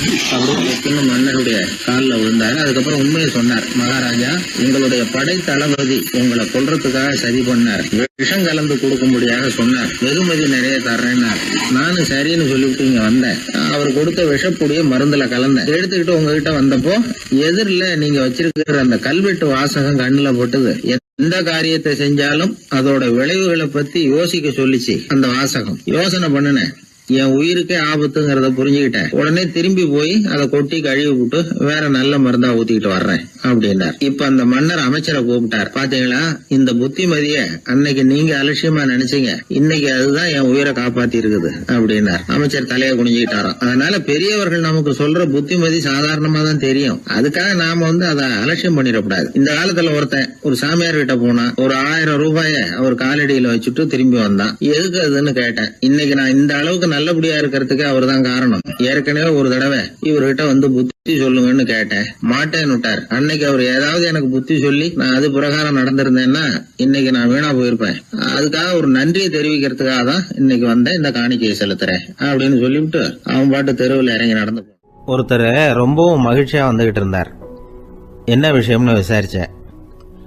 நான் தோத்து போயிட்டேன், அதுதான் மனசுக்கு மகிழ்ச்சியா இருக்கு அப்படின்னார். எனக்கு இது ரொம்ப ஆச்சரியமா போச்சு. இந்த உலகத்தில் தோத்து போறவங்க யாரும் மகிழ்ச்சியா இருக்கிறது இல்லை. அப்படி இருக்கிறப்ப இவர் இப்படி சொல்றாரு. எங்க தோத்து போனீங்கன்னு கேட்டேன். அதுக்கப்புறம் தான் அவர் விவரமா சொன்னார். என்னோட 5 வயசு குழந்தையோட நான் விளையாடிக்கிட்டு இருந்தேன். அந்த விளையாட்டுல என் குழந்தை ஜெயிச்சுட்டுது, நான் தோத்து போயிட்டேன் அப்படின்னார் ரொம்ப உற்சாகமா. நான் யோசிச்சு பார்த்தேன். அதாவது நாம சின்ன குழந்தையா இருக்கிறப்போ எந்த விளையாட்டில் கலந்துக்கிட்டாலும் அதில் நாம தான் ஜெயிக்கணும்னு ஒரு வெறி நமக்குள்ள இருக்கும். நம்மளை எதிர்த்து விளையாடுறவர் நல்லவரா கெட்டவரா, பெரியவரா சின்னவரா அப்படிங்கிறதெல்லாம் முக்கியம் கிடையாது. அவர் தோத்து போகணும், நாம ஜெயிக்கணும், அதுதான் முக்கியம். எதிரியை சந்தோஷப்படுத்த விளையாடுகிற கலை அப்ப நமக்கு தெரியறதில்ல. வாழ்க்கையில் ஒரு பக்குவம் வந்ததுக்கு அப்புறம் வெற்றி பெறணுங்கிற மன அழுத்தம் போயிடுது. போட்டியில் ஜெயிக்கணுங்கிறத விட குழந்தையை சந்தோஷப்படுத்தணுங்கிறது முக்கியமாக போச்சு. ஜெயிக்கணுங்கிற வெறி ஓடி போட்டுது. ஒரு குழந்தையா இருந்தப்போ நம்ம வளர்ச்சிக்கு உதவிய வெறி பெரியவனானதுக்கு பிறகு நமக்கு எதிரியா மாறுது. அதை சரியான சமயத்தில் நாம் புரிஞ்சுக்கிட்டோம்னா போதும், நாம் பொழைச்சிக்கலாம். ஒவ்வொரு மனுஷனுமே வாழ்க்கையோட அடுத்த கட்ட வளர்ச்சியில் அடி எடுத்து வைக்கிற நேரத்தில் தன்கிட்ட இருந்து ஏதோ ஒரு குணத்தை அல்லது தன் குணம் இருந்த ஏதோ ஒரு உறவை நாம் இழக்கத்தான் வேண்டியிருக்குது. ஒரு கட்டம் வரைக்கும் உதவியா இருந்த குணம் அடுத்த கட்டத்துக்கு தடையா கூட மாறிடலாம். இந்த பரிமாண மாற்றத்துக்கு உள்ளாகிற ஒவ்வொருத்தரும் பிரத்யட்சமா இதை உணர்றாங்க. ஆனா பல பேர் எப்படின்னா பழசை திறந்துட்டு புதிய கொள்கைகளை உருவாக்கிக்கிறதுக்கு இஷ்டம் இல்லாம இருந்துடுறாங்க, அல்லது அப்படி செய்ய முடியாம தவிக்கிறாங்க. இதையெல்லாம் மீறி அந்த பழசை திறந்துட்டா அதை இழந்ததால உண்டாகிற மன அழுத்தம் சில காலத்துக்கு வருத்திக்கிட்டு தான் இருக்கும், வேற வழி இல்லை. ஆரோக்கியமான ஒரு முன்னேற்றத்துக்காக அந்த மன அழுத்தத்தை தாங்கிக்கத்தான் வேணும் அப்படிங்கிறாரு அந்த உலக புகழ்பெற்ற மேதை ஒருத்தர், இந்த ஸ்காட் பெக் அப்படிங்கிறவர். பிறந்த நாள் முதல் இதுதான் சரி அப்படின்னு கற்பிக்கப்பட்டு வந்த ஒவ்வொரு தத்துவத்தையும் தங்களுடைய வளர்ச்சிக்கு தகுந்த மாதிரி மாற்றி அர்த்தப்படுத்தி கொள்ள முடியாமல் வாழ்க்கை சூழல்ல அப்படியே அரைப்பட்டு தூளாகிறவர்கள் தான் ரொம்ப தவிக்கிறாங்களாம். இதுதான் அவருடைய கருத்து. பெரும்பாலும் மனிதர்களுடைய நடுத்தர வயசில், அதாவது 30 தாண்டுகிற சமயத்தில் தான் இந்த தவிப்பு உண்டாகுதான். இதை தான் மேற்கத்திய நாடுகளில் அடிக்கடி மிட் லைஃப் கிரைசிஸ் அப்படின்னு சொல்கிறாங்க. அப்பப்போ பழசையெல்லாம் தொலைச்சி விட்டு புதுசாக பிறக்கிறதுக்கு கற்றுக்கணும். ஒவ்வொரு நிமிஷத்தையும் அந்த நிமிஷத்துக்கு ஏற்ற சித்தாந்தம் கொண்டவர்களாக சந்திப்போம் அப்படிங்கிறார் அந்த உளவியல் நிபுணர். இப்படி பழகிக்கிட்டால் வாழ்க்கை இன்பமயம், இல்லைன்னா தவிப்பு மயம்தான். பழசை தொலைக்க முடியாதவர்களில் எத்தனையோ பேர் உண்டு, எத்தனையோ ரகம் உண்டு. அதில் வேடிக்கையான நண்பர்களும் உண்டு. ஒருத்தர் நண்பர் வீட்டுக்கு போனார். அவர் ஏதோ இனிப்பு பலகாரம் கொடுத்து சாப்பிட சொல்லியிருக்கிறாங்க அவங்க வீட்டில். இவர் சாப்பிட்டு பார்த்துட்டு சொன்னாராம், சார் 6 மாதத்துக்கு முன்னாடி ஒரு தடவை இங்கே வந்தேன், அப்போது ஒரு இனிப்பு பலகாரம் கொடுத்தீங்க, அது இதை விட நல்லா இருந்தது சார் அப்படின்னாராம். அப்போ செஞ்ச அதே இனிப்பு பலகாரம் தான் சார் இதுவும் அப்படின்னாராம் அவர். வதந்தியை விட வேகமாக போகக்கூடியது எது அப்படின்னு கேட்டார் ஒருத்தர். வதந்தின்னார் இன்னொருத்தர். அவர் அப்படி சொன்னதில் ஒன்றும் தப்பு இல்லை. வதந்தி வேகமாக பரவறதுக்கு என்ன காரணம்? 1க்கு 2 மிகைப்படுத்தி சொல்ற மனுஷ சுபாவம் ஒரு காரணம், சொல்றதை அப்படியே நம்புறது இன்னொரு காரணம். எப்பொருள் யார் யார் வாய் கேட்பினும் அப்பொருள் மெய்ப்பொருள் காண்பது அறிவு அப்படின்னாரு வள்ளுவர். யாரு எதை சொன்னாலும் அதை அப்படியே நம்ப கூடாது. அறிவு வேலை செய்யணும். அதுல எந்த அளவுக்கு உண்மை இருக்குது அப்படின்னு கண்டுபிடிக்கணும். முக்கியமான பொறுப்புல உள்ளவங்களுக்கு எல்லாம் இது ரொம்ப முக்கியமா தேவைப்படுகிற ஒரு தகுதி. ஒரு நாட்டுல ஒரு சாதாரண ஆள் ஒருத்தன் இருந்தான். அவங்கிட்ட ஒரு கழுதை இருந்தது. ரொம்ப பிரியமா வளர்த்தான். அவனுக்கு அது ரொம்ப நெருக்கமான நண்பன். வேற மனுஷங்க யாரும் கிடைக்கல போல இருக்குது. அந்த கழுதைக்கு கந்தர்வசேனன் அப்படின்னு பேர் வச்சான். அந்த பேரை சொல்லிதான் அவன் அதை கூப்பிடுறது வழக்கம். அவ்வளவு பிரியமா வளர்த்த அந்த கழுதை ஒரு நாள் திடீர்னு செத்து போச்சு. எப்படி இருக்கும் அவனுக்கு? ரொம்ப சங்கடப்பட்டான். சாப்பிட கூட பிடிக்கல. அவனுக்கு முகத்தை மூணு வச்சுக்கிட்டு அவன் பாட்டு உட்காந்துருக்கிறான். இந்த நேரம் பார்த்து அவனுக்கு வேண்டியப்பட்ட ஒருத்தன் அந்த பக்கமா வந்தான். அவனை பார்த்தான். ஏன்டா அப்படி உட்காந்துருக்கிற அப்படின்னு கேட்டான். கந்தர்வசேனன் செத்து விட்டதா சொல்லி குலுங்கி அழ ஆரம்பிச்சுட்டான் இவன். கந்தர்வசேனன் யாருன்னு கேட்டான் இவன். அப்படி கேட்ட உடனே அவன் இன்னமும் சத்தம் போட்டு ஒவ்வொன்னு கத்த ஆரம்பிச்சுட்டான். துக்கம் அதிகமாயிட்டுது. அவன் அழற வேகத்தை பார்த்ததும் சரி, கந்தர்வசேனன்கிறது முக்கியமான ஒரு பெரிய மனுஷன் போல இருக்கு அப்படின்னு இவன் முடிவு பண்ணிட்டான். நம்ம ஃப்ரெண்டோட துக்கத்தை நாமளும் பகிர்ந்துக்கணும்னு நினைச்சான். உடனே தலையை மொட்டை அடிச்சுக்கிட்டான். மீசை எடுத்துட்டான். கருப்பு உடை போட்டுக்கிட்டான். கந்தர்வசேனன் இறந்த செய்தி இப்படியே காத்து வாக்குல பரவ ஆரம்பிச்சது ஊர் பூரா. ஊர்ல உள்ளவங்க எல்லாம் இந்த செய்தியை கேட்டதும் அவங்களும் தலையை மொட்டை அடிச்சுக்கிட்டு கருப்பு துணி போட்டுக்க ஆரம்பிச்சுட்டாங்க. ஒரே நாள்ல நகரம் பூராவும் துக்கத்துல ஆழ்ந்து போச்சு. எங்க பார்த்தாலும் மொட்டை தலை, கருப்பு துணி. அந்த நாட்டு அமைச்சர் இதை பார்த்தார். ஜனங்கள்லாம் வருத்தமா இருக்கிறாங்களே அப்படின்னு நினைச்சு சில பேரை கூப்பிட்டு விசாரிச்சார். என்ன விஷயம் அப்படின்னு. கந்தர்வசேனன் செத்துட்டார், அதனாலதான் இப்படி துக்கம் அனுஷ்டிக்கிறோம் அப்படின்னாங்க. அவராவது கொஞ்சம் யோசனை பண்ணி பார்த்திருக்கலாம்ல. கந்தர்வசேனன்னு சொல்றீங்களே, யார் அது அப்படின்னு விசாரிக்கலாம்ல. விசாரிக்கல. மக்கள் துயரத்துல நாமளும் பங்கு எடுத்துக்கணும் அப்படின்னு தான் அவர் நினைச்சார். அவரும் உடனே மொட்டை அடிச்சுக்கிட்டு கருப்பு சட்டை போட்டு ஆரம்பிச்சுட்டார். அமைச்சர் இப்படி இருக்காருங்கிற செய்தி அரசருக்கு எட்டுச்சு. அவர் என்ன பண்ணாரு, அவரும் மொட்டை போட்டுக்கிட்டு தூக்கம் அனுஷ்டிக்க ஆரம்பிச்சுட்டார். அன்னைக்கு ராத்திரி ராஜா மொட்டை தலையோட அந்த புறத்துக்கு வர்றார், முகத்தை முன்னு வச்சுக்கிட்டு. ராணி பார்த்தாங்க. என்னங்க இது, என்ன விஷயம், உங்க துக்கத்துக்கு என்ன காரணம்னு கேட்டாங்க. ராஜா ரொம்ப கவலையோட, கந்தர்வசேனன் செத்துட்டாராம், ஜனங்கள்லாம் வருத்தத்துல இருக்கிறாங்க, அதனால நானும் அவங்களோட துக்கத்துல பங்கெடுத்துக்கிறேன், ஒரு ராஜாவோட கடமை இல்லையா அது அப்படின்னார். அது சரி, கந்தர்வசேனன் யாரு, உங்க அப்பாவா அண்ணனா, எதுக்காக தலையை மொட்டை அடிச்சிங்க அப்படின்னு கேட்டாங்க ராணி. அதுக்கப்புறம் தான் ராஜா யோசிக்க ஆரம்பிச்சார். ஆமா, அதுவும் சரிதானே, நாம என்னத்துக்கு அவசரப்பட்டு இப்படி பண்ணோம் அப்படின்னு சொல்லி நினைச்சுக்கிட்டு அதுக்கப்புறம் அமைச்சரை கூப்பிட்டார். அப்புறம் விவரம் கேட்டார். யாருங்க இது கந்தர்வசேனங்கிறது யாருன்னு கேட்டார். அவரும் அதுக்கப்புறம் தான் யோசிக்க ஆரம்பிச்சார். அவரு ஜனங்களை கூப்பிட்டு விசாரிச்சார். ஒவ்வொருத்தரா விசாரிச்சுக்கிட்டே கடைசியா அந்த ஆளுகிட்ட போய் சேர்ந்தாங்க. கந்தர்வசேனன் யாருன்னு கேட்டாங்க. என்னோட கழுதைன்னு. ராஜாவும் மந்திரியும் தலையை தொங்க போட்டுக்கிட்டாங்க. எல்லாரும் சொல்றதையும் கண்ணை மூடிட்டு நம்ப ஆரம்பிச்சா கதை இப்படிதான் போய் முடியும். இந்த காலத்துல எல்லாம் சில பேர் சொல்ற விஷயம் கப்சா மாதிரி இருக்கும், ரீல் விடுறார் அப்படின்னு நினைப்போம். ஆனா அதுலயும் உண்மை இருக்கும். ஒருத்தர் ரொம்ப பெருமையா சொன்னார், சார் 10 பேர் ஒரே குடையில வந்தோம் சார், ஒரு சொட்டு தண்ணி கூட எங்க யார் மேலயும் படல சார் அப்படின்னார்.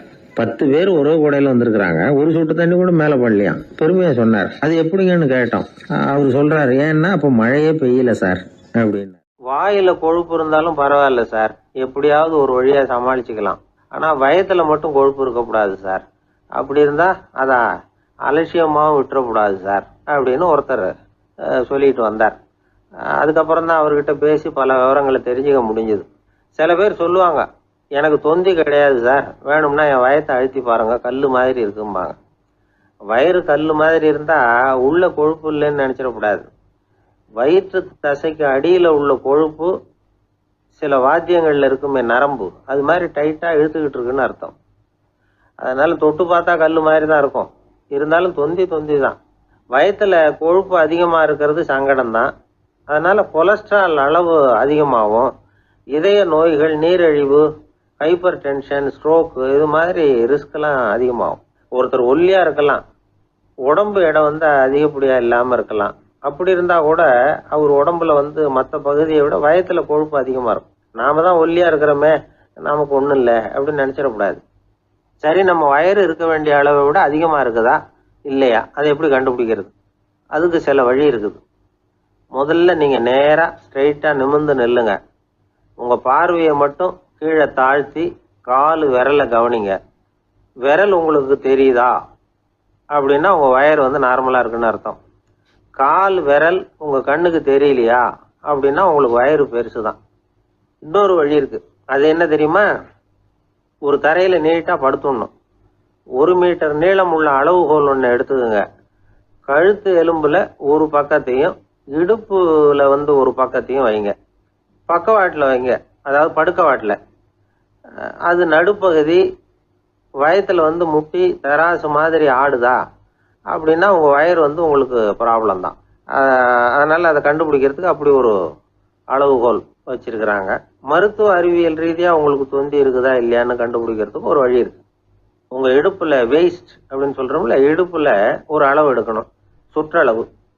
இடுப்புக்கு கீழே ஹிப்னு சொல்றோம்ல, அங்க ஒரு அளவு எடுக்கணும், அதிகபட்ச சுற்றளவு எடுக்கணும். அந்த அளவை இந்த அளவால வகுக்கணும். அதாவது உங்க வெயிஸ்ட் மெஷர்மெண்ட் இருக்குல்ல, அதை ஹிப் மெஷர்மெண்டால வகுக்கணும். இந்த விகிதம், அதாவது வெயிஸ்ட் ஹிப் ரேஷியோ, ஆண்களுக்கு 0.95க்கு மேல போகக்கூடாது, பெண்களுக்கு 0.85க்கு மேல போகக்கூடாது. அப்படி போயிட்டுதுன்னா வயிறு பெருத்திருக்குதுன்னு அர்த்தம். இது டாக்டர்கள் கண்டுபிடிக்கிற ஒரு விதம். சரி, இந்த தொந்தியை குறைக்கிறதுக்கு என்ன பண்ணலாம்? பட்னி கிடக்கலாமா அப்படின்னா அது தேவையில்லை. ஆனா கலோரி அளவை குறைக்கணும். அது எப்படி? கொழுப்பு ஆகாரத்தை குறைக்கணும். இப்போ கார்போஹைட்ரேட்டு, புரோட்டீன்லாம் இருக்குது இல்லை, அதெல்லாம் ஒரு கிராமுக்கு சுமாரா 4 கலோரி கொடுக்கும். ஆனா கொழுப்பு ஒரு கிராமுக்கு 9 கலோரி கொடுக்கும். அதனால ஒரே அளவுள்ள ஆகாரங்கள்ல கூட கலோரி வித்தியாசம் இருக்குது. கலோரி அளவு குறைச்சலா கொடுக்கக்கூடிய ஆகாரம் சாப்பிடணும். தொந்தியை குறைக்கிறதுக்கு கடுமையான உடற்பயிற்சி தேவையா அப்படின்னு கேட்டா அதுவும் தேவையில்லையா. ஆகாரத்துல கொழுப்பை குறைச்சாவே போதும், மற்ற ஆகாரம் செரிக்கிறதுக்கு லேசான உடற்பயிற்சியே போதும். வயத்தை குறைக்கிறேன்னு சொல்லி சில பேர் உட்காந்து எழுந்திருப்பாங்க, அதுவும் தேவையில்லையா. அப்படிலாம் பண்ணி உங்களை கஷ்டப்படுத்திக்க வேண்டியதில்லை. வயத்தை குறைக்கிறதுக்கு அதெல்லாம் உதவுறது இல்லை அப்படின்னு அது சம்பந்தமான நிபுணர்கள் சொல்றாங்க. இப்ப இது சம்பந்தமா 1984 ஒரு சோதனையே பண்ணி பார்த்திருக்கிறாங்க. ஒரு நாளைக்கு 185 தடவை உட்காந்து எழுந்திருக்கிறது. இது மாதிரி 27 நாள் பயிற்சி பண்ணிவிட்டு பார்த்தாங்களாம். வயிற்று கொழுப்புல எந்த மாறுதலும் இல்லையா. அதனால உட்காந்து எழுந்திருக்கிற வேலையெல்லாம் தேவையில்லை. தொந்தியை குறைக்கிறதுக்கு முயற்சி பண்றவங்க தோற்றத்தை அழகாக்குறது ஒரு பக்கம் இருந்தா கூட ஆரோக்கியமான நீண்ட வாழ்வுக்கும் அவங்க அஸ்திவாரம் போடுறாங்கன்னு தான் அர்த்தம். ஒருத்தர் வந்தார், சார் எனக்கு தொந்தி இருக்கா இல்லையான்னு கண்டுபிடிக்கிறது கஷ்டமா இருக்குதுன்னார். சரி, நான் கண்டுபிடிக்கிறேன், இப்படி தரையில காலை நீட்டி ஸ்ட்ரைட்டா படுங்க அப்படின்னோம். சரின்னு படுத்துட்டார். இப்போ உங்க கண்ணை திருப்பி கால் கட்டை விரலை பாருங்க, கட்டை விரல் தெரியுதா அப்படின்னு கேட்டேன். தெரியுது சார்னார். நீங்க தெரியுதுன்னு சொல்றத நான் எப்படி நம்புறதுன்னு. அதோ தெரியுற அந்த கட்டை விரல் நுனியில ஒரு ஈ கூட உட்காந்துருக்குது பாருங்க சார் அப்படின்னார். அப்படின்னா நீங்க பாக்குறது கட்டை விரல் இல்லை சார், உங்க மூக்கு நுனி, அங்கதான் இப்ப ஈ உட்காந்துருக்குது அப்படின்னோம். ஒருத்தர் வேகமா நடந்து போறாரு. கடத்தெருவில் ஒரு ஸ்வீட்டு கடையை பாக்குறாரு. உடனே சடன் பிரேக் போட்டது மாதிரி நிக்கிறார். ஒரு ஸ்வீட் வாங்கி சாப்பிடலாமேன்னு மனசு சொல்லுது. டாக்டர் வேணாம்னு சொல்லியிருக்கிறார், உடம்புக்கு ஒத்துக்காது, அதனால அது வேணாம்னு சொல்லுது அறிவு. இவர் மனசு சொல்றத கேட்கல, அறிவு சொல்றபடி கேட்கிறார். அதனால மறுபடியும் வேகமா அங்கிருந்து நடந்து போயிடுறார். அவர் நல்ல மனுஷன். மனுஷனுக்கு அறிவும் இருக்குது, உணர்ச்சியும் இருக்குது. எதுக்கு எடுத்தாலும் உணர்ச்சி வசப்பட்டுக்கிட்டு இருக்கக்கூடாது. அறிவு வசத்தில் நாம் இருக்கணும். அப்போ தான் நாம் நல்லபடியாக வாழ முடியும். இல்லைன்னா அவஸ்தை தான். மகாபாரதத்தில் சந்தனுன்னு சொல்லி ஒரு அரசன் வர்றான். அவன் ஒரு சமயம் அறிவு வசப்படாமல் உணர்ச்சி வசப்படுறான். அதாவது ஒரு நாள் கங்கை கரையில் ஒரு அழகான பொண்ணை பார்க்குறான். இவனுடைய மனசு அவகிட்ட போயிடுது. அவளை கல்யாணம் பண்ணிக்கிறதுக்கு ஆசைப்படுறான். அந்த பொண்ணு சரின்னு சம்மதிக்கிறா. ஆனால் ஒரு நிபந்தனை போடுறா. அந்த நிபந்தனைக்கு சம்மதம்னு சொன்னாதான் உன்னை கல்யாணம் பண்ணிக்குவேன்னு சொல்றா. சரி, அவ போட்ட நிபந்தனை என்ன தெரியுமா? இது மாதிரி நான் உங்க மனசு புண்படுற மாதிரி எந்த காரியம் பண்ணாலும் நீங்க என்ன ஏன்னு கேட்கக்கூடாது. நான் செய்யற காரியத்தை தடுக்கவும் கூடாது. அப்படி நீங்க செஞ்சா அடுத்த கணமே நான் உங்களை பிரிஞ்சு போயிடுவேன். இதுதான் அந்த பொண்ணு போட்ட நிபந்தனை. சந்தன அரசன் இந்த நிபந்தனையை ஒத்துக்கலாமா? இதை அறிவுபூர்வமாக யோசிச்சிருந்தா இதுக்கு கட்டுப்பட்டுருக்க மாட்டான். இந்த நிபந்தனைக்கு நான் சம்மதிக்க மாட்டேன்னு தான் சொல்லியிருக்கணும். ஆனால் அவன் அந்த நேரத்தில் உணர்ச்சி வசத்தில் இருந்தான். அதனால் நீ என்ன சொன்னாலும் சரின்னு ஒத்துக்கிட்டான். அவள் கல்யாணம் பண்ணிக்கிட்டான். இதனால் என்ன ஆச்சு? 7 பச்சை இளம் குழந்தைகளை பிறந்த உடனே அவள் கங்கையில் தூக்கி எறிஞ்சி கொல்லக்கூடிய கோர காட்சியை இவன் ஒன்று பின்னாடி ஒன்றா பார்க்க வேண்டியதாக போச்சு. கடைசியில் 8வது குழந்தை பிறந்ததுன்னு தான் அவனுடைய அறிவு மேலோங்குது. அந்த கொடிய செயலை தடுத்து நிறுத்துறான். அந்த 8வது குழந்தை தான் பின்னாடி பீஷ்மர் ஆகிறார். ஒரு பக்தி பிரசங்கத்தில் ஒரு பேச்சாளர் இந்த விஷயத்தை சொல்லிவிட்டு இன்னொரு விஷயமும் சொன்னார். அது என்னன்னா, சந்தனு மன்னன் அறிவுக்கும் உணர்ச்சிக்கும் நடுவில் அகப்பட்டு தவிச்சதுனால அவன் வம்சத்தில் வந்த கௌரவர்கள் உணர்ச்சி வசப்பட்டாங்க, பாண்டவர்கள் அறிவு வசப்பட்டாங்க அப்படின்னு சொன்னார். மனுஷனுக்கு உணர்ச்சியை விட அறிவு மேலோங்கி இருக்கணுங்கிறது சரிதான். ஆனால் அந்த அறிவை எப்படி உபயோகப்படுத்துகிறோங்கிறது முக்கியம். ஒருத்தர் சொன்னார், சார் இன்னைக்கு கோயம்புத்தூரில் ஒரு கல்யாணம், அதுக்கு நான் போக முடியலேன்னு நினைக்கும் பொழுது மனசுக்கு ரொம்ப வருத்தமாக இருக்குது சார் அப்படின்னார். ரொம்ப உணர்ச்சி வசப்பட்டார். அதுக்காக கவலைப்படாதீங்க சார், ஒரு வாழ்த்து தந்தி கொடுத்துருங்களேன் அப்படின்னார் இன்னொருத்தர். அது எப்படி சார் முடியும்னார் அவர். நான் தானே சார் கல்யாண மாப்பிள்ளை அப்படிங்கிறார் அந்த ஆள். ஒரு மனுஷனை பார்த்து என்கிட்ட வாலாட்டாதே அப்படின்னு சொன்னால் அவன் நம்மகிட்ட ஏதோ வம்புக்கு வர்றான்னு அர்த்தம். ஒரு நாயை பார்த்து யாரும் என்கிட்ட வாலாட்டாதே அப்படின்னு சொல்கிறது இல்லை. ஏன்னா நாய் வாலாட்டுனா அது நம்மக்கிட்ட தன்னுடைய நன்றியை தெரிவிக்கிறதாக நினச்சிக்கிட்டு இருக்கிறோம். ஆனால் அது அப்படி இல்லை அப்படின்னு சொல்கிறாங்க அது சம்பந்தமான நிபுணர்கள். ஒரு நாய் தன்னுடைய வாலை இந்த பக்கமும் அந்த பக்கமுமா இப்படியும் அப்படியும் ஆட்டிக்கிட்டு இருந்தா அது பதட்டத்தில் கூட இருக்கலாம். நாய் நட்பாக இருந்தாலும் வாலாட்டும், ஆத்திரத்தில் இருந்தாலும் வாலாட்டும், கோபத்தில் இருந்தாலும் வாலாட்டும், குழப்பத்தில் இருந்தாலும் வாலாட்டும், மகிழ்ச்சியாக இருந்தால் கூட அது வாலாட்டும். அதை நாம் தப்பாக புரிஞ்சுக்கிட்டு அதுக்கிட்ட போய் மாட்டிக்கக்கூடாது. நாயை பற்றி எனக்கு நல்லா தெரியும் அப்படின்னு சொல்கிறவங்க கூட அதுக்கிட்ட கடி வாங்கிட்டு நிற்கிறது உண்டு. நிபுணர்கள் என்ன சொல்கிறாங்க தெரியுமா? எப்போவுமே நாய்கள் திடீர்னு கடிச்சு விடுறதில்ல, கடிக்கிறதுக்கு முன்னாடி சில அறிகுறிகளை காட்டும். அதை சரியாக புரிஞ்சுக்கிட்டோம்னா தப்பிச்சுக்கலாம். ஒரு வீட்டுக்கு போகிறீங்க, அங்கே புதுசாக ஒரு நாயை பார்க்குறீங்க, உடனே அதுக்கிட்ட போய் குனிஞ்சு சிரிச்சுக்கிட்டே அது தலையில் தட்டுறீங்க. இது ரொம்ப தப்பான். ஒரு நாய் இன்னொரு நாயை நேருக்கு நேர் பார்த்து பல்ல காட்டுனா அது தன்னுடைய தன்முனைப்பை காட்டுதுன்னு அர்த்தமா. உன்னை விட நான் பெரியவன் அப்படின்னு சொல்லுதுன்னு அர்த்தம். அதனால் நீங்கள் அது மாதிரி கிட்ட போய் சிரிக்கிறோம் அப்படின்னு நினச்சிக்கிட்டு பல்ல காட்டினா உங்களையும் எதிரியாக நினச்சிரும். இன்னொரு விஷயம் என்னென்னா, தலையில் தட்டுனா நாய்க்கு பிடிக்காது. அது தன்னை அடக்கிறதாகவும் அச்சுறுத்துறதாகவும் நினச்சிக்கிட்டு இருக்கும். சரி, அப்படின்னா புதுசாக ஒரு இடத்துல அல்லது வீட்டில் நாய்க்குட்டியை பார்த்தா என்ன பண்ணுறது? நீங்கள் சும்மா இருங்க, அதுவாக கிட்ட வரட்டும். அதுக்கப்புறம் அதுக்கிட்ட கனிவாக பேசுங்க. கன்னம், மார்பு, தோல் இங்கெல்லாம் தட்டலாம், தப்பு இல்லையா? தலையில் தான் தட்டப்படாதான்.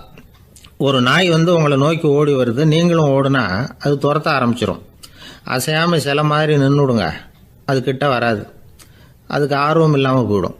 ஒரு தெருவில் சின்ன பிள்ளைங்க நிறைய பேர் விளையாடிக்கிட்டு இருக்கிறாங்க. அப்போ சில நாய்கள் அங்கே ஓடி வருது. எல்லாரும் ஓடினாங்க. அப்படி ஓடுறப்போ ஒரு பையன் கால் தடிக்க கீழே விழுந்துட்டான். என்னாச்சு தெரியுமா? துரத்திட்டு வந்த நாய்கள்லாம் கீழே விழுந்தவன ஒன்றும் செய்யலை, அவன்கிட்டே போகல. ஓடிக்கிட்டு இருந்தாங்கல்ல பசங்க, அவங்கள துரத்திக்கிட்டு அவங்க பின்னாடி ஓடிச்சான். அதுதான் நாய்களுடைய சுபாவம்.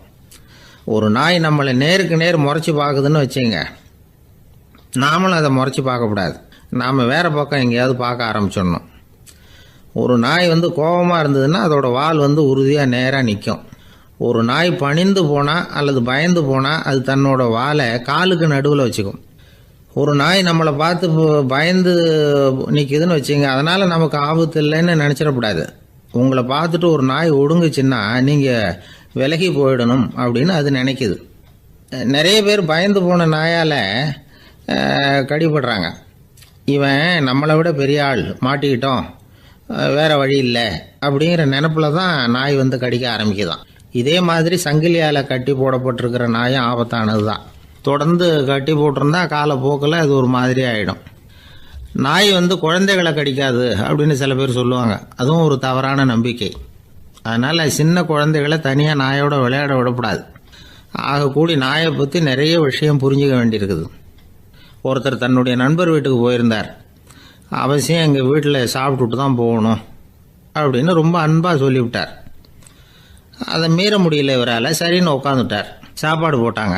சாப்பிட ஆரம்பித்தார். அவங்க வீட்டில் கட்டி போட்டிருந்த நாய்க்குட்டி இவர் சாப்பிட்றத முறைச்சி பார்த்துது. ஏன் இப்படி என்ன அது முறைச்சி பார்க்குது உங்கள் வீட்டு நாய்க்குட்டி அப்படின்னு அவர் கேட்டார்.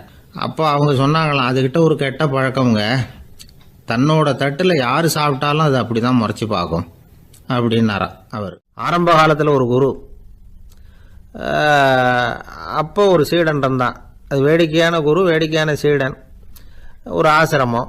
ஒரு நாள் ஒருத்தன் அவசரமாக அந்த குருவை தேடி வந்திருக்கிறான். என்ன விஷயம்னு விசாரித்தார் குரு. உங்கள் சீடர் என்னை வந்து அடிச்சுட்டார் அப்படின்னு புகார் பண்ணானா அந்த ஆள். குரு சீடனை கூப்பிட்டார். அடிச்சே அந்த ஆளை அப்படின்னு கேட்டாராம். ஆமான் இருக்கான் சீடன். ஏன் அடிச்சே அப்படின்னு கேட்டாராம். இந்த ஆள் உங்களை பற்றி மட்டமாக பேசிவிட்டான், என்னால் அதை தாங்கிக்க முடியல, அதனால தான் அடிச்சுட்டேன் இருக்கான். அப்படி என்ன பேசினா அப்படின்னு கேட்டாராம். உன்னுடைய குருநாதர் இப்போல்லாம் அர்த்தமில்லாமல் பேச ஆரம்பிச்சுட்டார் அப்படின்னு சொல்லிவிட்டான், அதனால தான் அடிச்சுட்டேன் அப்படின்னு நானா. அதுக்காக அடித்தே அப்படின்னாரான். நான் அதுக்காக அடிக்கலை குருவே, இப்பெல்லாம் நீங்கள் அர்த்தமில்லாமல் பேசுகிறதாக அவன் சொல்கிறான். அப்படின்னா இதுவரைக்கும் நீங்கள் அர்த்தத்தோடு பேசினதாகத்தானே அர்த்தம், அது தப்பு தானே, அதனால தான் அடித்தேன் அப்படின்னு நானா. ஒரு பெரியவர் உட்கார்ந்துருக்கிறார். அவரை சுற்றி அவருடைய தோழர்கள் உட்கார்ந்துருக்கிறாங்க. ஏதோ ஒரு முக்கியமான செய்தியை அவர் வந்து அவங்களுக்கு சொல்லிகிட்டு இருக்கிறார். அவங்களும் ஆர்வமாக கேட்டுக்கிட்டு இருக்கிறாங்க. இந்த சமயத்தில் யாரோ ஒரு ஆள் வேகமாக அங்கே வர்றார். வர்ற வேகத்திலேயே எனக்கு ஏதாவது உதவி செய்யுங்க அப்படின்னு கேட்டுக்கிட்டே வர்றார். கேட்கறது உதவி, ஆனால் குரல் வந்து மிரட்டுறது மாதிரி இருக்குது, அதட்டி கேட்கறது மாதிரி இருக்குது. இதை கேட்டதும் அந்த பெரியவர் ஆத்திரப்படலை, ஆனால் அவரை சுற்றி இருந்தவங்க ஆத்திரப்பட்டாங்க. இதை பெரியவர் கவனித்தார். கொஞ்சம் அமைதியாக இருங்கன்னார். வந்தவரை கூப்பிட்டார். அவருக்கு சில பொருள்களை கொடுத்தார். என்னங்க இப்போ உங்களுக்கு மகிழ்ச்சி தானே அப்படின்னார். அப்படின்னு அலட்சியமாக அவர் சொல்கிறார்.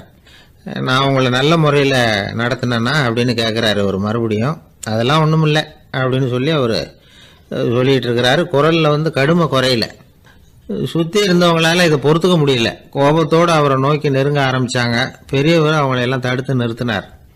வந்தவரை வாங்க என்னோட அப்படின்னு சொல்லி அழைச்சிட்டு போனார். வீட்டுக்கு போனார். அங்கே போனதும் இன்னும் சில பொருள்களை எடுத்து அவர்கிட்ட கொடுத்தார்.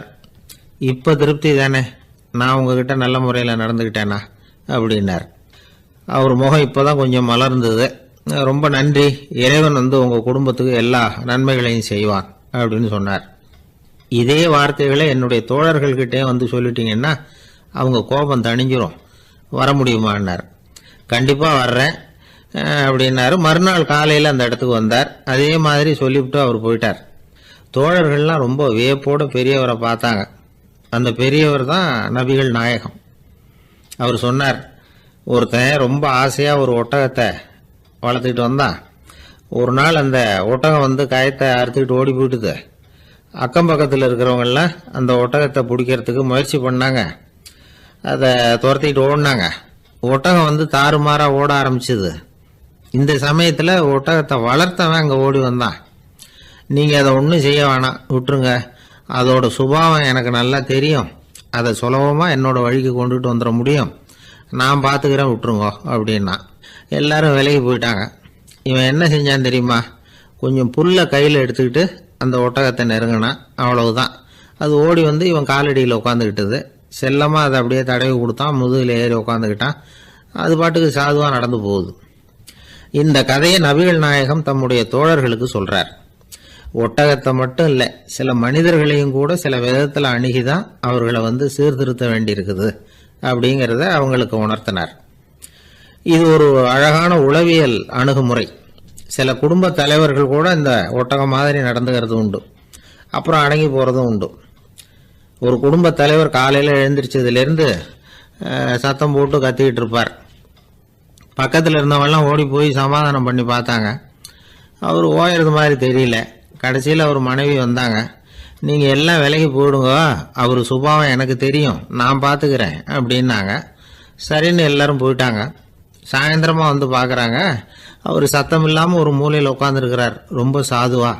ஆச்சரியமாக இருந்தது. என்னம்மா பண்ணீங்கன்னு கேட்டாங்க. அது ஒன்றும் இல்லைங்க, ஒரு வேளை சாப்பாட்டை நிறுத்தினேன், பட்னி போட்டேன், அவ்வளவுதான் அப்படின்னாங்க அந்த அம்மா. உழைப்பும் நேர்மையும் உயர்வதற்கு வழிகள். அதை விட்டுட்டு உட்கார்ந்த இடத்துல இருந்துகிட்டே உயர போகணும் அப்படின்னு ஆசைப்படக்கூடாது. பல பேர் அப்படிதான் கற்பனை பண்றாங்க.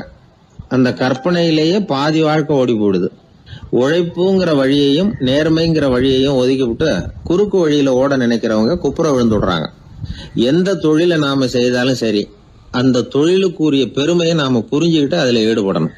அப்படி இல்லாம என்ன சார் பொழப்புது, இந்த தொழிலை மனுஷன் செய்வானா அப்படி புலம்பிக்கிட்டே இந்த தொழிலையே செஞ்சுக்கிட்டு இருக்கிறவங்க நம்மள பல பேர் உண்டு. செய்யும் தொழிலே தெய்வம் அப்படின்னு சொல்றாங்கல்ல, அப்படி சொல்றது எதுக்காக? அந்த அளவுக்கு அதுல ஒரு ஈடுபாடு வேணுங்கிறதுக்காகத்தான். ஒரு பெரிய மலைப்பகுதி, அந்த மலை அடிவாரத்துல ஒரு சிற்பி உட்காந்து ஒரு சிலையை வடிச்சுக்கிட்டு இருக்கிறான். கையில ஒரு சின்ன உளிய வச்சுக்கிட்டு ஒரு பெரிய கருங்கல் பாறையை கொஞ்சம் கொஞ்சமா உடைச்சுக்கிட்டு இருக்கான். ஒரு சிற்பத்தை வடிக்கிறதுங்கிறது அவ்வளவு உன்னதமான ஒரு தொழிலா? எல்லாராலையும் முடியுமா அது? அப்படி இருந்தும் அந்த சிற்பிக்கு மன நிறைவில்லை. அவன் நினைக்கிறான், இந்த கடுமையான வெயில்ல உட்கார்ந்து வேலை செய்யறது எவ்வளவு கஷ்டம். நாம ஒரு சிற்பியா இருக்கிறதுனால தானே சூரியன் கடுமையான வெப்ப கதிர்களை நம்ம மேல வீசுறான். நாமளே அந்த சூரியனா இருந்துட்டா இந்த கஷ்டம் இருக்காதே. நம்மளை கஷ்டப்படுத்துறவன் நம்மளோட வலிமை உள்ளவன், அதனால நாம அவனா மாறி விடுறதுதான் நல்லது அப்படின்னு அந்த சிற்பி யோசனை பண்ணான். அவன் எண்ணம் உடனே நிறைவேறிட்டுது. இயற்கைங்கிற மாபெரும் சக்தி அவனை ஒரு சூரியனா மாத்தி விட்டது. சிற்பி இப்போ ஒரு சூரியனா மாறினான். இனிமே இந்த உலகத்துல நம்மளை விட வலிமை உள்ளவன் வேற யாரும் கிடையாது அப்படின்னு நினைக்க ஆரம்பிச்சுட்டான். அவனுக்கு மகிழ்ச்சியா இருந்தது. அந்த மகிழ்ச்சி அதிக நேரம் நீடிக்கல. ஏன்னா கொஞ்ச நேரத்துல ஆகாயத்துல கரிய மழை மேகங்கள் அப்படியே சூழ்ந்து வந்தது. சூழ்ந்து வந்த மேகங்கள் சூரியனை மறைக்க ஆரம்பிச்சது. இப்போ சூரியனா இருந்த அந்த சிற்பி நினைச்சு பாக்குறான், என்ன இது என்னையே இந்த மேகம் மூடி மறைக்குதுன்னா அது என்னை விட பெரிய ஆளாதான் இருக்கணும். அதனால இனிமே நாம சூரியனா இருக்கக்கூடாது, நாம மேகமா தான் இருக்கணும், அதுதான் கௌரவம் அப்படின்னு நினைக்க ஆரம்பிச்சிட்டான்.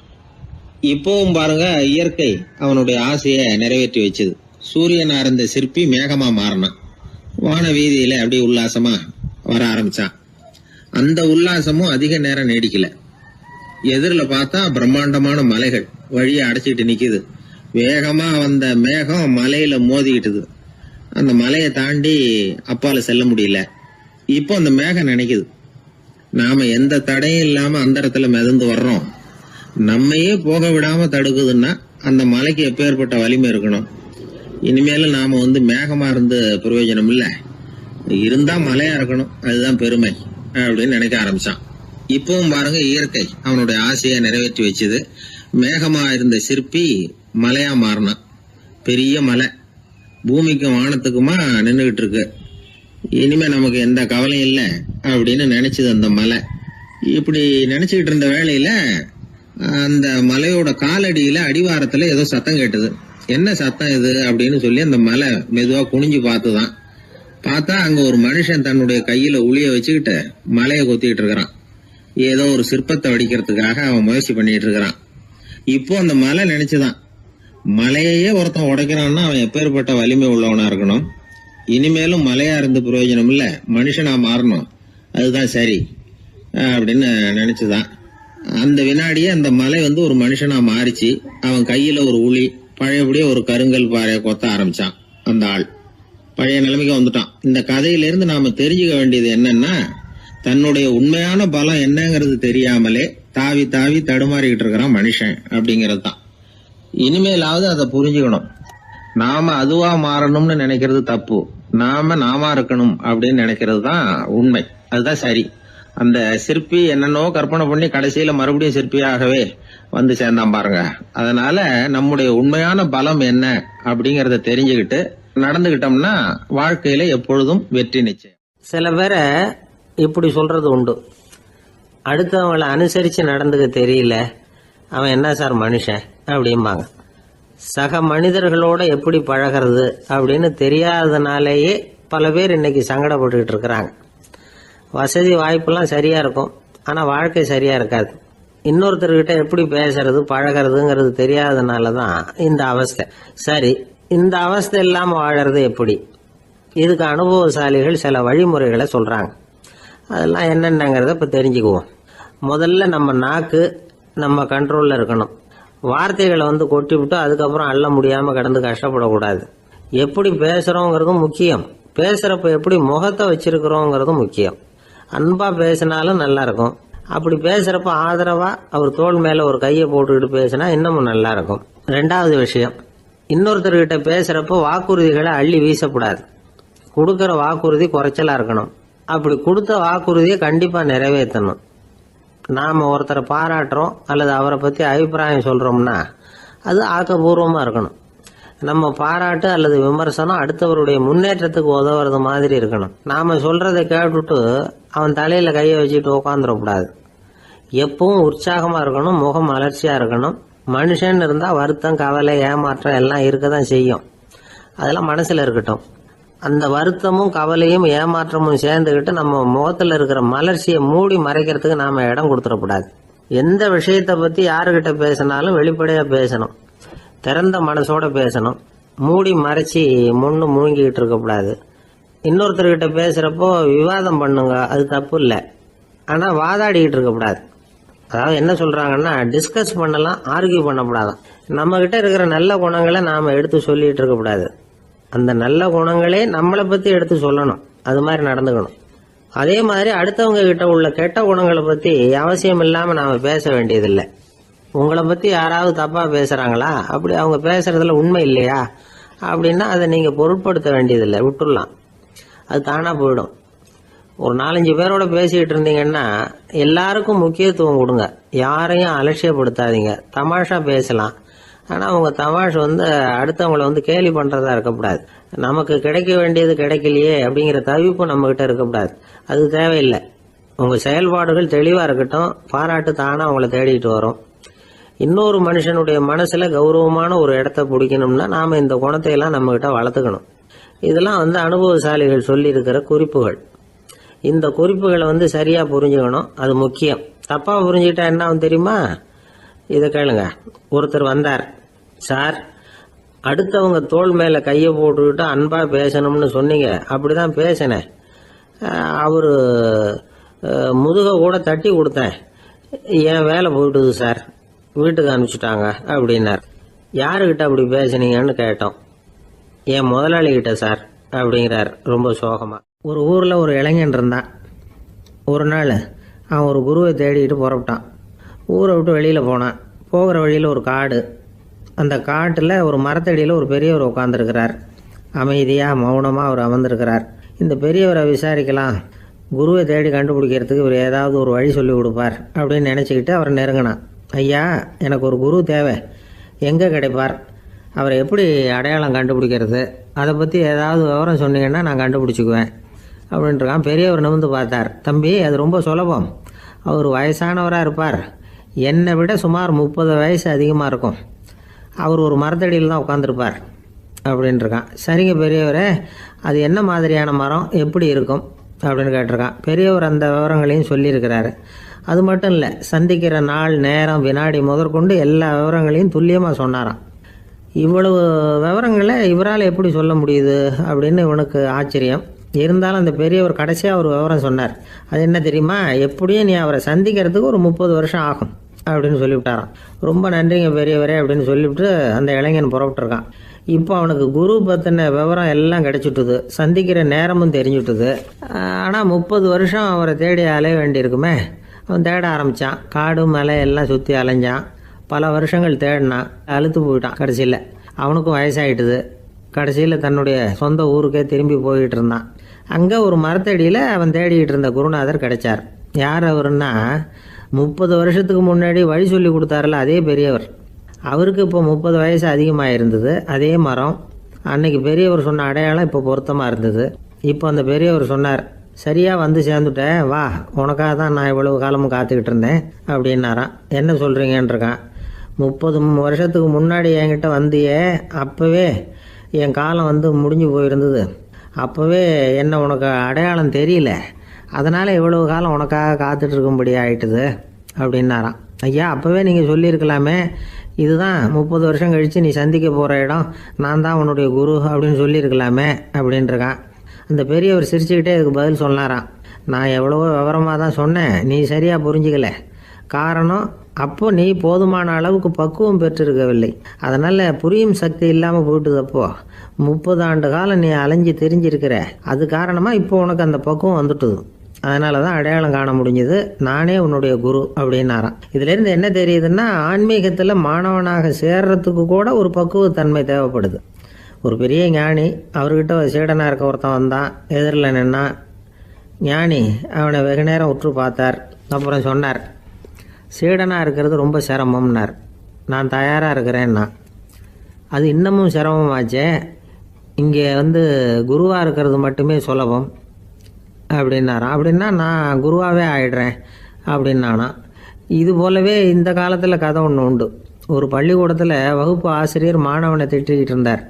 டேய், நீ 100க்கு 10 மார்க்கு தான் வாங்கிட்டு இருக்க, இவ்வளவு மோசமாக நீ படித்தா கடைசியில் மாடு மேய்க்கிறது கூட லாய்க்கு இல்லாதவனா ஆயிடுவேன், அதுக்கப்புறம் என்ன செய்ய போகிறேன் அப்படின்னாராம். பையன் தலையை சொரிஞ்சிக்கிட்டே சொன்னானா, சார் அப்படின்னா ஒன்று செய்கிறேன் அப்படின்னானா. இவர் கேட்டிருக்கார், என்ன செய்ய போகிறேன்னு.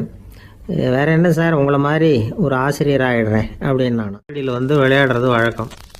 மரத்துக்கு அந்த பையன் பேரில் ஒரு பாசம் உண்டாக ஆரம்பிச்சுட்டுது. பையன் அந்த மரத்தில் உள்ள பூக்களை பறிக்கணும், பழங்களை பறிக்கணும்னு ஆசைப்பட்டான். அதுக்காகவே அந்த மரம் தன்னோட கிளைகளை வளைச்சி அவனுக்கு எட்டுற அளவுக்கு தலையை சாய்ச்சி கொடுக்குது. பையன் வந்து பூக்களை பறிக்கிறான், மரம் சந்தோஷப்படுது. மரம் வந்து அன்பின் அடையாளம், அதனால் அது கொடுக்கறதுல சந்தோஷப்படுது. மனிதன் வந்து ஆணவத்தின் அடையாளம், அதனால் இவன் பறிக்கிறதுல சந்தோஷப்படுறான். பையன் வளர்ந்தான், அந்த மரத்தின் மடியிலேயே படுத்து தூங்கினான். பூக்களை பறித்து மலர் கிரீடம் பண்ணி தலையில் சூடிக்கிட்டான். பழங்களை பறித்தான், சாப்பிட்டான். அதை பார்த்து அந்த மரம் சந்தோஷப்பட்டுது. கொஞ்ச நாளாச்சு, பையன் இன்னும் கொஞ்சம் பெரியவனானான். அந்த மரத்து மேலே ஏறி கிளையில் உட்காந்துக்கிட்டு ஊஞ்சல் ஆட ஆரம்பித்தான். அவனுக்கு சௌகரியத்தை கொடுக்கறதுல மரத்துக்கு ஆனந்தம், மரத்துக்கு அசௌகரியத்தை கொடுக்கறதுல அவனுக்கு ஆனந்தம். இது அன்புக்கும் ஆணவத்துக்கும் உள்ள வித்தியாசம். பையன் இன்னும் கொஞ்சம் வளர்ந்தான். அவனுக்கு கடமை, லட்சியம் எல்லாம் வந்து சேர்ந்தது. படித்து பரீட்சை எழுதி பாஸ் ஆக வேண்டியிருந்தது. அதனால் மரத்துக்கிட்ட வர்றதில்லை அவன். ஆனால் மரம் இவனுக்காக காத்துக்கிட்டு இருக்குது. இவன் உலக விஷயங்களில் மூழ்கிட்டான். தற்செயலாக ஒரு நாள் அந்த பக்கமாக போனான். மரம் அவனை பார்த்துது. மறந்துட்டியா என்ன, நான் உன்னை பார்க்கணும்னு ஆவலாக காத்துக்கிட்டு இருக்கேனே அப்படின்னுது.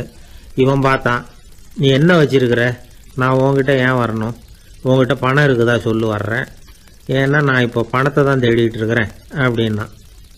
உனக்கு பணம் தானே வேணும், என்னுடைய பழங்களை பறிச்சிக்கோ, அதையெல்லாம் விற்பனை பண்ணு, பணம் கிடைக்கும் அப்படின்னு அந்த மரம். உடனே அவன் மரத்தில் ஏறினா, பழங்களை பறித்தான், பழுக்காத காய்களையும் சேர்த்து பறித்தான். தன்னோட கிளை கொம்புகள் உடைஞ்சா கூட அதுக்காக அந்த மரம் வந்து கவலைப்படலை, சந்தோஷப்பட்டது. இவன் பழங்களை பொறுக்கிட்டு அந்த மரத்துக்கு ஒரு நன்றி கூட சொல்லாமல் அவன் பாட்டு போட்டான். அதுக்கப்புறம் அந்த பக்கமே திரும்பலை. பணம் சம்பாதிக்கிறதுலேயே குறியாக இருந்தான். மரத்துக்கு மறுபடியும் வருத்தம், அவன் வரலையேன்னு. பல வருஷம் கழித்து அவன் வந்தான். வா மகனே, என்னை வந்து கட்டி பிடிச்சிக்கொண்டுது அந்த மரம். நான் என்ன இன்னமும் சின்ன பிள்ளையா உன்னை வந்து கட்டி பிடிச்சிக்கிறதுக்கு அப்படின்னா அவன். நான் இப்போ ஒரு வீடு கட்ட போகிறேன், அதுக்கு உன்னால் உதவ முடியுமா அப்படின்னா. என்னுடைய கிளைகளை வெட்டிக்கோ அப்படின்னுது மரம். கொஞ்ச நேரத்தில் மரத்தை அப்படியே மொட்டை அடிச்சுட்டான். மறுபடியும் கொஞ்ச காலம் கழிச்சு அந்த மனுஷன் வயசாகி ரொம்ப கிழவனாக போட்டான் அவன். அதுக்கப்புறம் வந்தான். நான் தூர தேசங்களுக்கு போய் பணம் சம்பாதிக்கணும்னு ஆசைப்படுறேன், நான் பிரயாணம் பண்ணுறதுக்கு ஒரு படகு தேவை, அதுக்கு நீ உதவி செய்ய முடியுமான்னா. அது ஒன்றும் பெரிய பிரச்சனை இல்லை, என்னுடைய அடிமரத்தை வெட்டிக்கோன்னுது அந்த மரம். அவன் வெட்டினான், படகு செஞ்சான், போயிட்டான். இனிமேல் திரும்பி வருவானோ மாட்டானோ அது தெரியாது. ஆனால் இந்த அடிமரம் அவனுக்காக காத்துக்கிட்டு இருக்கும். ஏன்னா இது அன்பின் அடையாளம், அவன் ஆணவத்தின் அடையாளம். அன்பு கொடுக்கறதுக்கு தான் ஆசைப்படும், ஆணவம் வாங்கிறதுக்கு தான் ஆசைப்படும். இப்படி ஒரு கதையை ஒரு பெரியவர் சொல்லியிருக்கிறார். அதை நாம் சிந்திச்சு பார்க்கணும். 1944 வருஷத்துல ஒரு நாள் மொரார்ஜி தேசாய் எரவாடா சிறையில் இருந்தார். காவல்துறை உயர் அதிகாரி ஒருத்தர் வர்றார். மொரார்ஜி தேசாய சிறை அதிகாரி அலுவலகத்துக்கு அழைச்சிட்டு போறார். சிறை அதிகாரி ஒரு தகவலை சொல்றார். உங்க நண்பர் மங்கள்தாஸ் பக்வாசா அப்படிங்கிறவர் நாசிக் சிறையில அடைக்கப்பட்டிருந்தார். அவருக்கு உடல் நலம் ரொம்ப பாதிக்கப்பட்டதுனால அவரை சிறையிலிருந்து பம்பாயில உள்ள ஹரிகிருஷ்ணன் தாஸ் மருத்துவமனைக்கு கொண்டுகிட்டு போயிருக்கிறாங்க. அவரு உங்களை பார்க்கணும்னு ரொம்ப ஆவலோட இருக்கிறார். அதனால நீங்க பரோல்ல போய் பாத்துட்டு வாங்களே அப்படின்னார். நிபந்தனையோட போய் பாத்துட்டு வரலாம்னார். தியாக செம்மல்கள் பரோல்ல செல்றது இல்ல அப்படிங்கிற உறுதியோட தான் சிறைச்சாலைக்கே வருவாங்க. இப்படி இருக்கிறப்போ மொரார்ஜி மட்டும் பரோல்ல போயிட்டு வர்றதுக்கு எப்படி சம்மதிப்பார்? உயிர் நண்பரின் உயிர் ஆடுது அப்படிங்கறத கேட்டதும் உடனே போய் பார்க்கணும்னு ஆவல் தான். இருந்தாலும் வரன்முறையை மீறி போய் பாக்குறதுன்னா அது தேச பக்தியையே அவமானப்படுத்துறது மாதிரி ஆகும் அப்படிங்கறத அவர் உணர்ந்தார். அதனால நான் பரோல்ல போகிறதுக்கு நான் தயாரா இல்ல அப்படின்னு சொல்லிவிட்டாராம். நண்பருடைய கடைசி ஆசைய நிறைவேற்றுறது உங்க கடமை இல்லையா அப்படின்னு கேட்டிருக்காரு சிறை அதிகாரி. கடமை தான், அதே சமயம் என்னுடைய கடமையை காப்பாத்துறதும் முக்கியமாச்சே அப்படின்னாரா இவர். அதுக்கப்புறம் அந்த அதிகாரி நிபந்தனை இல்லாமலே மொரார்ஜியை வெளியில அனுப்புறதுக்கு சம்மதிச்சாராம். அப்படி இருந்தும் மத்த நண்பர்களை கலந்துகிட்டு தான் மொரார்ஜி வெளியில புறப்பட்டாராம். பம்பாய்க்கு போனார். படுக்கையில நண்பரை சந்திச்சார். அவர் ரொம்ப மோசமான நிலைமையில இருந்தார். உடல்நிலை கவலைக்கிடம்னு தான் டாக்டர்களும் சொன்னாங்க. மங்கள்தாஸ், இனி எனக்கு வாழ்க்கையில என்ன இருக்கு, நான் இறந்து விடுறதே மேலுன்னாராம். மொரார்ஜிக்கு ரொம்ப வருத்தமா போச்சு. மங்கள்தாஸ் இல்லத்துல இருந்த சமயத்துலதான் மொரார்ஜிய கைது பண்ணாங்களாம். அந்த அதிர்ச்சி தான் மங்கள்தாஸ ரொம்ப பாதிச்சிருக்கு அப்படிங்கறத அவர் புரிஞ்சுக்கிட்டார். இத பாருங்க, விடுதலை போராட்டத்துல ஈடுபடுறவங்களை கைது பண்றதும் சிறையில அடைக்கிறதும் சகஜம் தானே. அன்னைக்கு உங்க வீட்டுல இருந்தப்போ நான் கைது செய்யப்படலைன்னாலும் இன்னொரு இடத்துல நான் கைது செய்யப்பட்டுதான் இருப்பேன். அதனால அதை பத்தி நீங்க ஏன் வேதனைப்படணும்? நீங்க தைரியமா உறுதியா இருக்கணும். அது மட்டும் இல்ல, அது வரைக்கும் மருந்தே சாப்பிடாம இருந்த மங்கள்தாஸ மருந்து சாப்பிட வச்சாராம். 2 நாள் அவர் பக்கத்திலே இருந்தார்.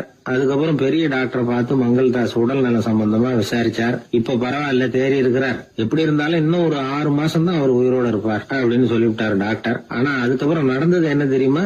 மங்கள்தாஸ் அதுக்கப்புறம் 25 வருஷம் சௌக்கியமா இருந்தாராம். இவர் 6 மாசம் தான் இருப்பாருன்னு சொன்ன அந்த டாக்டர் 6 மாசத்துல ஒரு எதிர்பாராத விபத்துல சிக்கி இறந்து போனாராம். 6 மாசம்னு டாக்டர் போட்ட கணக்கு சரிதான், ஆனா இடம் தான் மாறி போச்சு. 1816 வருஷம் செப்டம்பர் மாதம் 11ஆம் தேதி பிரான்ஸ் தேசத்தில் உள்ள ஒரு மருத்துவமனை. அங்கே ஒரு இளம் டாக்டர் கொஞ்ச நாளைக்கு முன்னாடி தான் அந்த ஆஸ்பத்திரியில் புதுசாக வேலைக்கு சேர்ந்துருக்கிறார். அவர் பேர் ரெனே லெனக். அவர் அன்னைக்கு காலையில் அந்த மருத்துவமனையில் அப்படியே ரவுண்ட்ஸ் வந்துகிட்டு இருக்கிறார். வார்டில் ஒரு படுக்கையில் ஒரு இளம் பெண் படுத்திருக்கிறார். அந்த பொண்ணுக்கு இருதய நோயாக இருக்கலாம்ங்கிறது மற்ற டாக்டர்கள் சந்தேகம். அந்த காலத்துல எல்லாம் ஒருத்தருடைய இருதய துடிப்பை தெரிஞ்சுக்கணும்னா நோயாளியின் மார்புல டாக்டர் காதை வச்சு பார்த்து தான் தெரிஞ்சுக்கிறது வழக்கம். ஆனா இந்த பெண்ணும் இளம் பெண், அந்த டாக்டரும் புதுசா சேர்ந்திருக்கிறவர். அதனால பரிசோதனை பண்ண தயங்கினார். கொஞ்ச நேரம் யோசனை பண்ணார். திடீர்னு ஒரு ஞாபகம் வந்தது அவருக்கு. அதாவது அன்னைக்கு விடியற் காலையில தோட்டத்துல அப்படி வாக்கிங் போயிட்டு இருந்தப்போ சின்ன பசங்கள்லாம் ஒரு மரக்கட்டையை வச்சு விளையாடிட்டு இருந்தாங்களாம். அதை இவர் பார்த்துருக்கிறார். அது என்ன விளையாட்டுனா, ஒரு நீளமான மரப்பலகை, அதில் ஒரு முனையில் ஒரு பையன் தன்னுடைய காதை வச்சுக்கிட்டு இருக்கிறான். மறுமுனையில் இன்னொரு பையன் அந்த மரப்பலகையை ஒரு ஆணியால் கீறிக்கிட்டு இருக்கிறான். ஒரு முனையில் ஆணியால் கீறும் பொழுது மறுமுனையில் காதை வச்சிருக்கிற பையனுக்கு அந்த சத்தம் துல்லியமாக கேட்குது. அந்த டாக்டருக்கு காலையில் பார்த்த இந்த விளையாட்டு ஞாபகத்துக்கு வந்துட்டுது. உடனே என்ன பண்ணார் தெரியுமா? ஒரு நீளமான காகிதத்தை எடுத்தார். அதை அப்படியே உருளை மாதிரி உருட்டினார். ஒரு முனையை அந்த நோயாளியின் மார்புல இடது பக்கம் வச்சார். இன்னொரு முனையில தன்னுடைய காதை வச்சார். என்ன ஆச்சரியம்! நோயாளியின் மார்புல நேரடியா காதை வச்சு கேட்கறத விட துல்லியமா கேட்டது இதய துடிப்பு. இதய துடிப்பு மட்டும் இல்ல, மூச்சு இழுத்து விடுறது, திரவ பொருள்களின் அசைவு, எல்லா சத்தமும் தெளிவா கேட்குது. கிரேக்க மொழியில ஸ்டெத்தாஸ் அப்படின்னா மார்பு, ஸ்கோப்பின் அப்படின்னா பார்ப்பதுன்னு அர்த்தம்.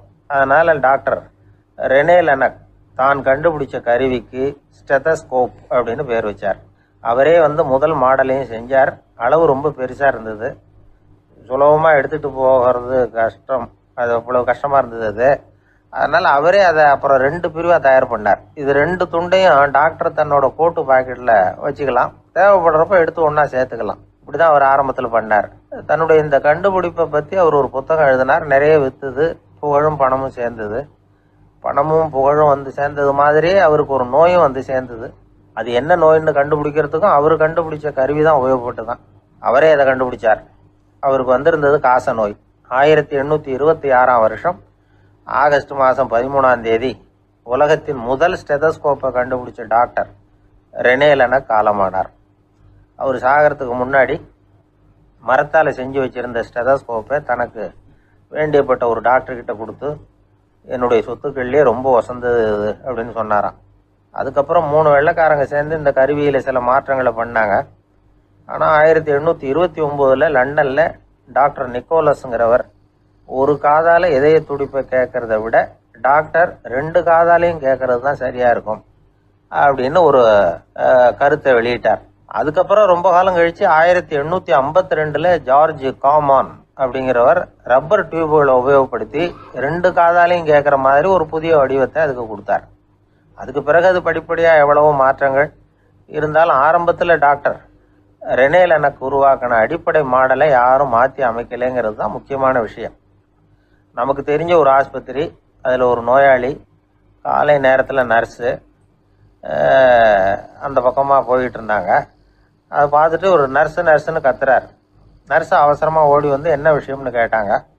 சிஸ்டர், இங்கே பாருங்கள், உங்கள் டாக்டரை என் நெஞ்சில் ஒரு காதை வச்சு கேட்டுக்கிட்டு இருக்கிறார் அப்படின்னார் நோயாளி. சிஸ்டர் பதட்டப்படாமல், அதனால் என்ன, இந்த டாக்டர் பழமையான விஷயங்களில் ரொம்ப நம்பிக்கை உள்ளவர், அதனால் ஸ்டெதாஸ்கோப்பை உபயோகப்படுத்தாமல் காதை வச்சு கேட்குறார், அது ஒன்றும் தப்பு இல்லை அப்படின்னு